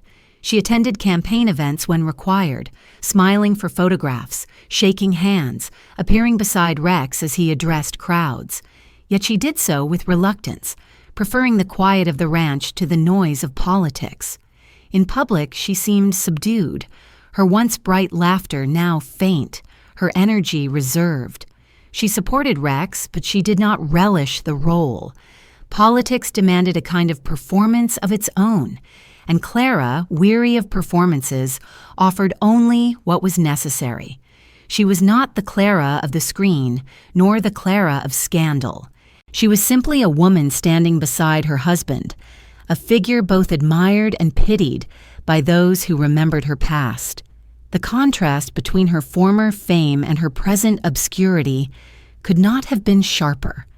Once she had been the embodiment of youth, of vitality, of the modern age. Now she was described as a recluse, a woman who appeared rarely and spoke even less. Some reporters treated her with respect, others with condescension, as though her silence proved her defeat. Clara herself did not answer such portrayals. She had grown accustomed to being misunderstood. She had learned that to explain was futile, that the world would always shape her story to suit its needs. At home, away from the rallies and the speeches, Clara lived as quietly as she could. She managed her household, cared for her children, sought moments of peace in the routines of daily life. Yet her mental health remained fragile. Periods of sadness, of anxiety, of withdrawal continued to trouble her. She was hospitalized at times, tended by doctors who offered treatments that rarely eased her pain for long. The cycle of fragility and endurance defined her days, a pattern she could not escape. Rex, patient and protective, did his best to shield her from the harshest scrutiny, but the strain was felt nonetheless. It is striking to imagine her in those years, the woman who had once danced across screens with uncontainable energy, now sitting quietly on a porch or at a political dinner, her eyes lowered, her voice soft. Did she reflect on the years behind her, on the girl who had risen from Brooklyn to dazzle the world? Did she wonder whether it had been worth it, the fame, the applause, the pain that followed? Or did she try not to think of it at all, burying the memories beneath the routines of her new life? We cannot know. What we can sense is the deep ambivalence that shaped her final decades. Gratitude for her family, sorrow for her struggles, resignation to a life that felt smaller than the one she had once known. When Rex Bell became Lieutenant Governor of Nevada, Clara's role became even more ceremonial. She appeared when protocol demanded, always with composure, always with dignity. Yet those who looked closely could see the fragility in her expression, the shadows behind her eyes. She was present, but not fully, as though a part of her had retreated beyond reach. The woman who had once embodied the freedom of a generation was now bound by her own silence, her own retreat. And yet, there is a tenderness in this chapter, too. Clara found comfort in the quiet moments with her children, in the wide spaces of the ranch, in the ordinary rhythms of domestic life. She may not have been the Clara the world remembered, but she was still capable of love, still capable of joy in small things. She cooked, she laughed with her sons, she sat in the evenings with Rex beneath the vast Nevada sky. These moments, though simple, carried a beauty of their own, a kind of redemption after the chaos of her earlier years. Still, the applause for Rex grew while Clara's own voice diminished. The sound of it fills the air even now, steady and strong, but it is not for her. She sat beside him, a figure remembered for another kind of applause, another kind of adoration. And perhaps she wondered, in the quiet of her mind, whether one applause had been worth more than the other, or whether both were merely fleeting sounds, gone as soon as they were heard.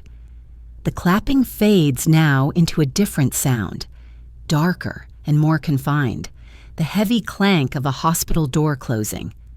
For as Clara aged, her mental health struggles deepened, leading her into long periods of seclusion and treatment. The applause was behind her now, both Hollywood's and Nevada's. Ahead lay quieter, more sorrowful years, where illness shadowed her days, and the world remembered her only dimly, if at all. The heavy clank of the hospital door reverberates, a sound that carries the weight of confinement, the closing off of freedom. For Clara Bow, the later years of her life were marked by such sounds, doors closing, voices murmuring in corridors, the rustle of white coats, the quiet footsteps of nurses who came and went. The applause of the past was long gone, replaced by the whispers of diagnosis and the silence of long hours spent in solitude.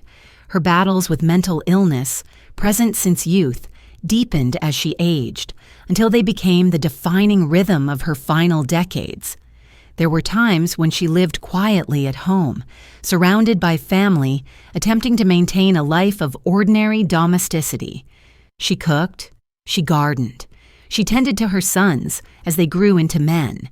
Yet these times were punctuated by hospitalizations, periods when her suffering became too great, when her mind slipped into depths from which she could not emerge without help. She was treated for what doctors then called nervous breakdowns, a phrase that disguised the true weight of her condition. Today we might call it anxiety, depression, or something more complex, but in Clara's time, understanding was limited and compassion often scarce. For a woman who had once defined joy, the irony was profound. The it girl who had danced across screens with irrepressible vitality now found herself confined, fragile, uncertain. Her laughter, once her greatest gift, became rare. Friends and family who visited her in hospitals remembered her as quiet, subdued, her once bright eyes clouded with sadness.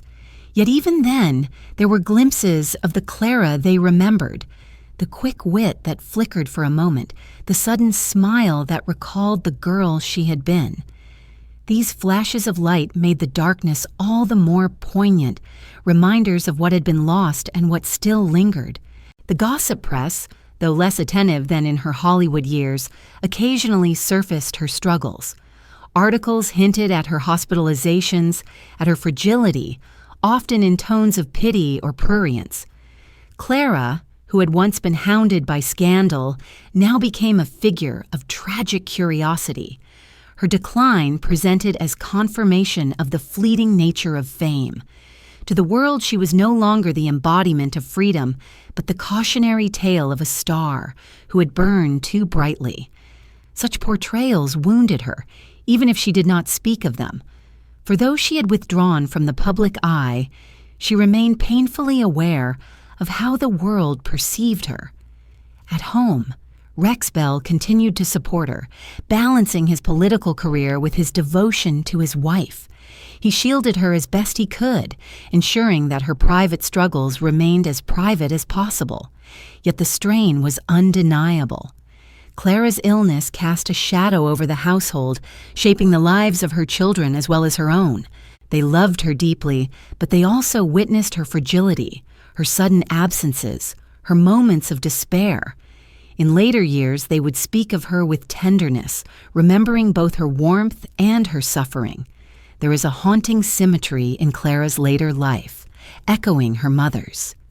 Clara Bow had battled her own demons, her own mental illness, leaving scars upon her daughter's childhood.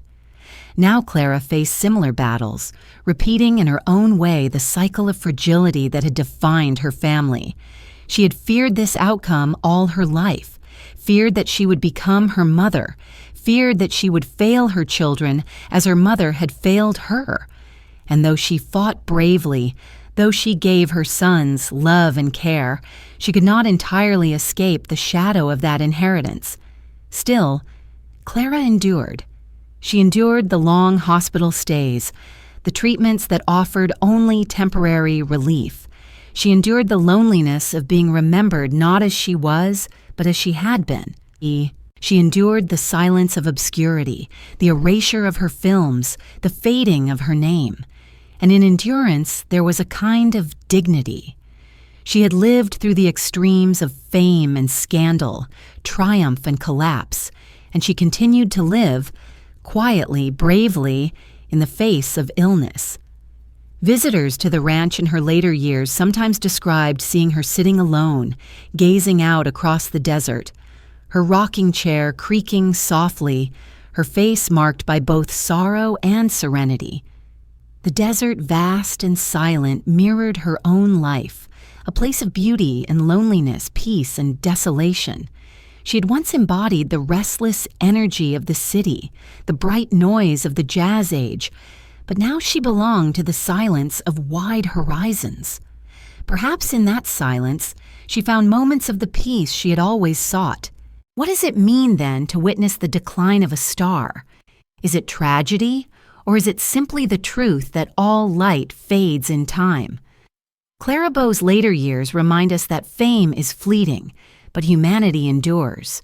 She was no longer the it girl, no longer the face of a generation, but she remained a woman, a mother, a soul who suffered and loved. Her life in these years was not glamorous, but it was real as the dust of the desert, as real as the stars that still shone above her in the night sky. The clank of the hospital door fades now, replaced by a quieter sound, the soft, steady rhythm of breath, slowing with age, carrying the weight of years lived and endured. For Clara Bow's story was nearing its end. The hospitals, the silence, the shadows of her mind all led toward the inevitable stillness of death. And in 1965, at the age of 59, Clara Bow's breath ceased, her life closing quietly, far from the roar of applause that had once defined her. The soft rhythm of breath grows fainter, slower, until it is scarcely more than a whisper carried across the room. Then, at last, it ceases, leaving only silence. It was September of 1965 when Clara Bow died at the age of 59, her body worn by years of illness, her spirit long burdened by sorrow. She passed quietly without the flash of cameras, without the roar of audiences, without the grandeur that had once surrounded her every step. The woman who had embodied the very spirit of the roaring 20s, who had defined an age with her laughter and vitality, left the world in near obscurity, her final days far from the glamour of Hollywood. There was a strange poignancy in the manner of her death. For a woman once so vividly alive, so irrepressibly present, to fade into silence seemed almost unimaginable. Yet perhaps it was fitting. In its own way, Clara had always longed for peace, longed for freedom from the relentless gaze of the world. And in death, she found the silence that had so often eluded her in life. Still, for those who remembered her, the news struck with a quiet sadness, a reminder that the it girl, once radiant, was now gone. Obituaries appeared in newspapers written in tones of both reverence and pity. They recalled her as the great star of the silent era, the flapper who had defined the jazz age. They spoke of her vitality, her beauty, her impact on Hollywood history. And yet they also emphasized her decline, her struggles, her retreat from fame. She was remembered not only for her triumphs, but also for her tragedies, her name forever linked to both joy and sorrow. The words painted her as both legend and cautionary tale, a figure whose brilliance could not be separated from her suffering. For many, her death was a moment of reflection on the fleeting nature of fame itself. In the 1920s, Clara Bow had been everything, celebrated, imitated, adored. She had set fashion, defined youth, captured the imagination of millions. And yet, less than 4 decades later, she was largely forgotten, her films seldom shown, her name known mostly to those who looked back with nostalgia. Her passing reminded the world of how quickly it moves on, how even the brightest stars can fade into shadow. But for those who had truly loved her, who had felt the spark she carried, Clara's death was not simply the end of a life, but the closing of an era. She had not merely acted in films, she had embodied the restless energy of a generation. She had given the 1920s its face, its laughter, its wild freedom. To lose her was to lose a living connection to that decade, to the roar of jazz, the flash of flappers, the reckless joy of youth unbound. Her family grieved privately. Her sons, who had known her as both mother and mystery, mourned not the it girl, but the woman who had rocked them to sleep, who had played with them in the dust of the ranch, who had loved them fiercely even through her struggles. Rex Bell, her husband, would live a few more years, carrying with him the memory of the woman he had steadied, the woman he had sheltered in her fragility. Their grief was not public, not performed, but intimate, grounded in the ordinary bonds of family. There is something profoundly human in the contrast between Clara's public image and her private death. On screen, she had been larger than life, her vitality leaping from the frame, her laughter echoing through theaters. In life, she had been fragile, yearning, wounded, and in death, she was quiet, her passing marked not by spectacle, but by stillness. Perhaps this is the truth that her story teaches us, that behind every myth lies a person, and every person, no matter how luminous, must face the same silence at the end. Yet silence is not erasure. Clara Bow's films, though many were lost, still carried her presence for those who sought them. Her image, captured in celluloid, continued to flicker in archives and private collections, reminding those who watched of the magic she had once conjured. Even as her body lay still, her face lived on, her vitality preserved in light and shadow. She had vanished from life, but not entirely from memory. What remains most striking about her death is its quietness. No grand farewell, no final performance, no sweeping gesture, only a woman once dazzling passing into silence. And yet perhaps in that quiet there is a kind of grace. Clara Bow had spent her youth overwhelmed by noise, by attention, by relentless scrutiny. To leave the world in stillness may have been, at last, the peace she had always longed for. The silence deepens now, not as an end, but as a pause, a breath held between chapters. For though Clara Bow was gone, her legacy remained, her influence lingering in ways she herself never understood. She had defined an era, shaped the very language of fame, embodied a spirit that would echo long after her death. The silence of her passing gives way to another sound, the faint whir of a film reel beginning to turn once more, its images bringing her back to life, reminding us that though she died in obscurity, she lived in brilliance.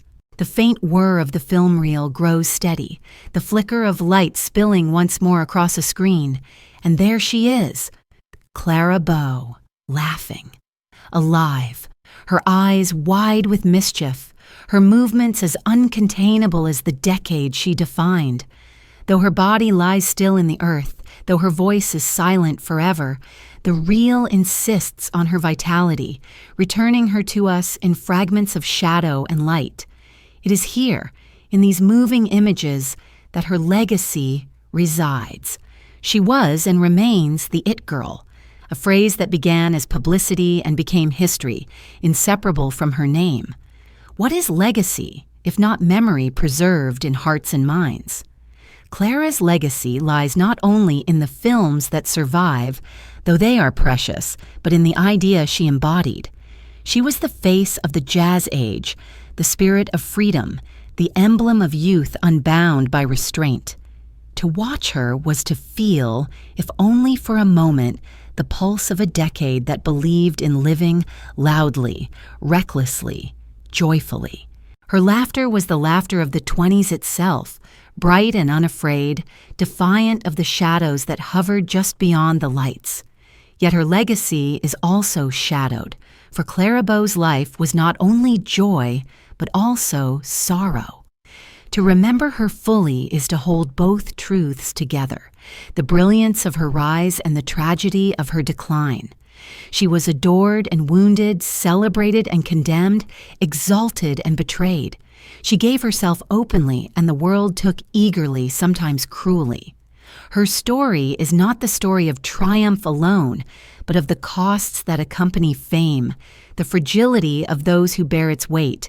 In Clara's life, we see not only the glitter of stardom, but also the loneliness that often accompanies it, the silence that follows when the applause fades.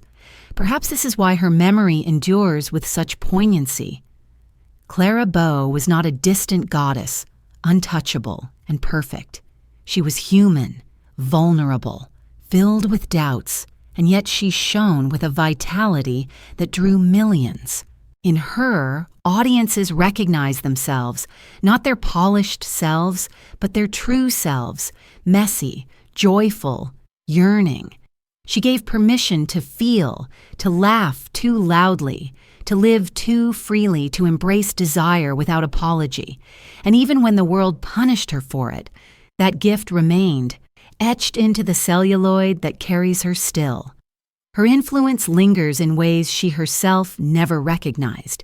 Every flapper image, every portrayal of the roaring 20s carries her imprint. Later stars who embodied vitality and rebellion owe something to her, whether they know it or not.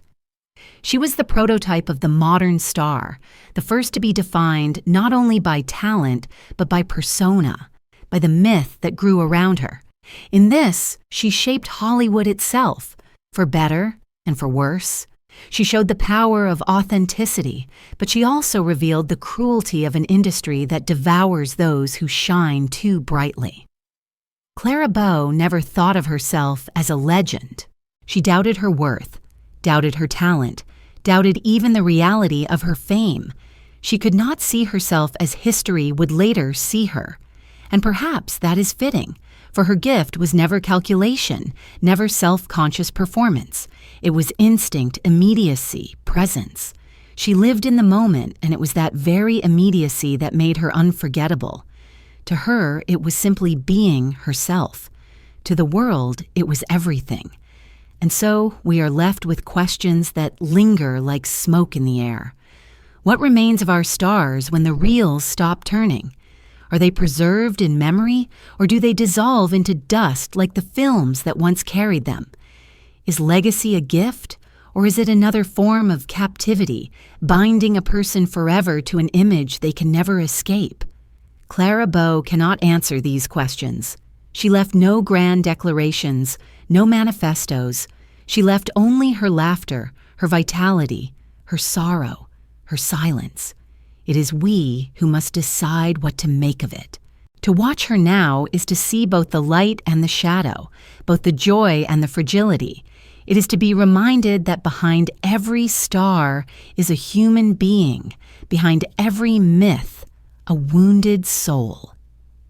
Clara's life, scandalous and tragic, dazzling and sorrowful, remains a testament to the complexity of fame and the resilience of those who bear it. She was a girl from Brooklyn who rose higher than she could ever have imagined, who gave herself to the world, and who sought, in the end, only peace.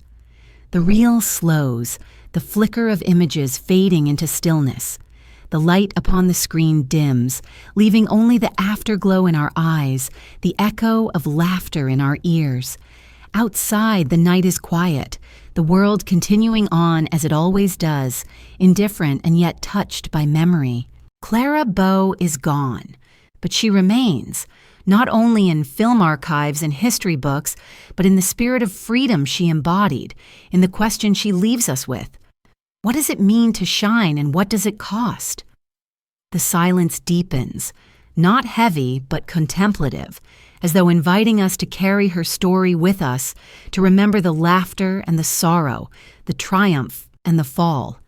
And in that silence, perhaps we find Clara herself, not the it girl, not the scandal, not the myth, but the woman who lived, who loved, who suffered, and who endured.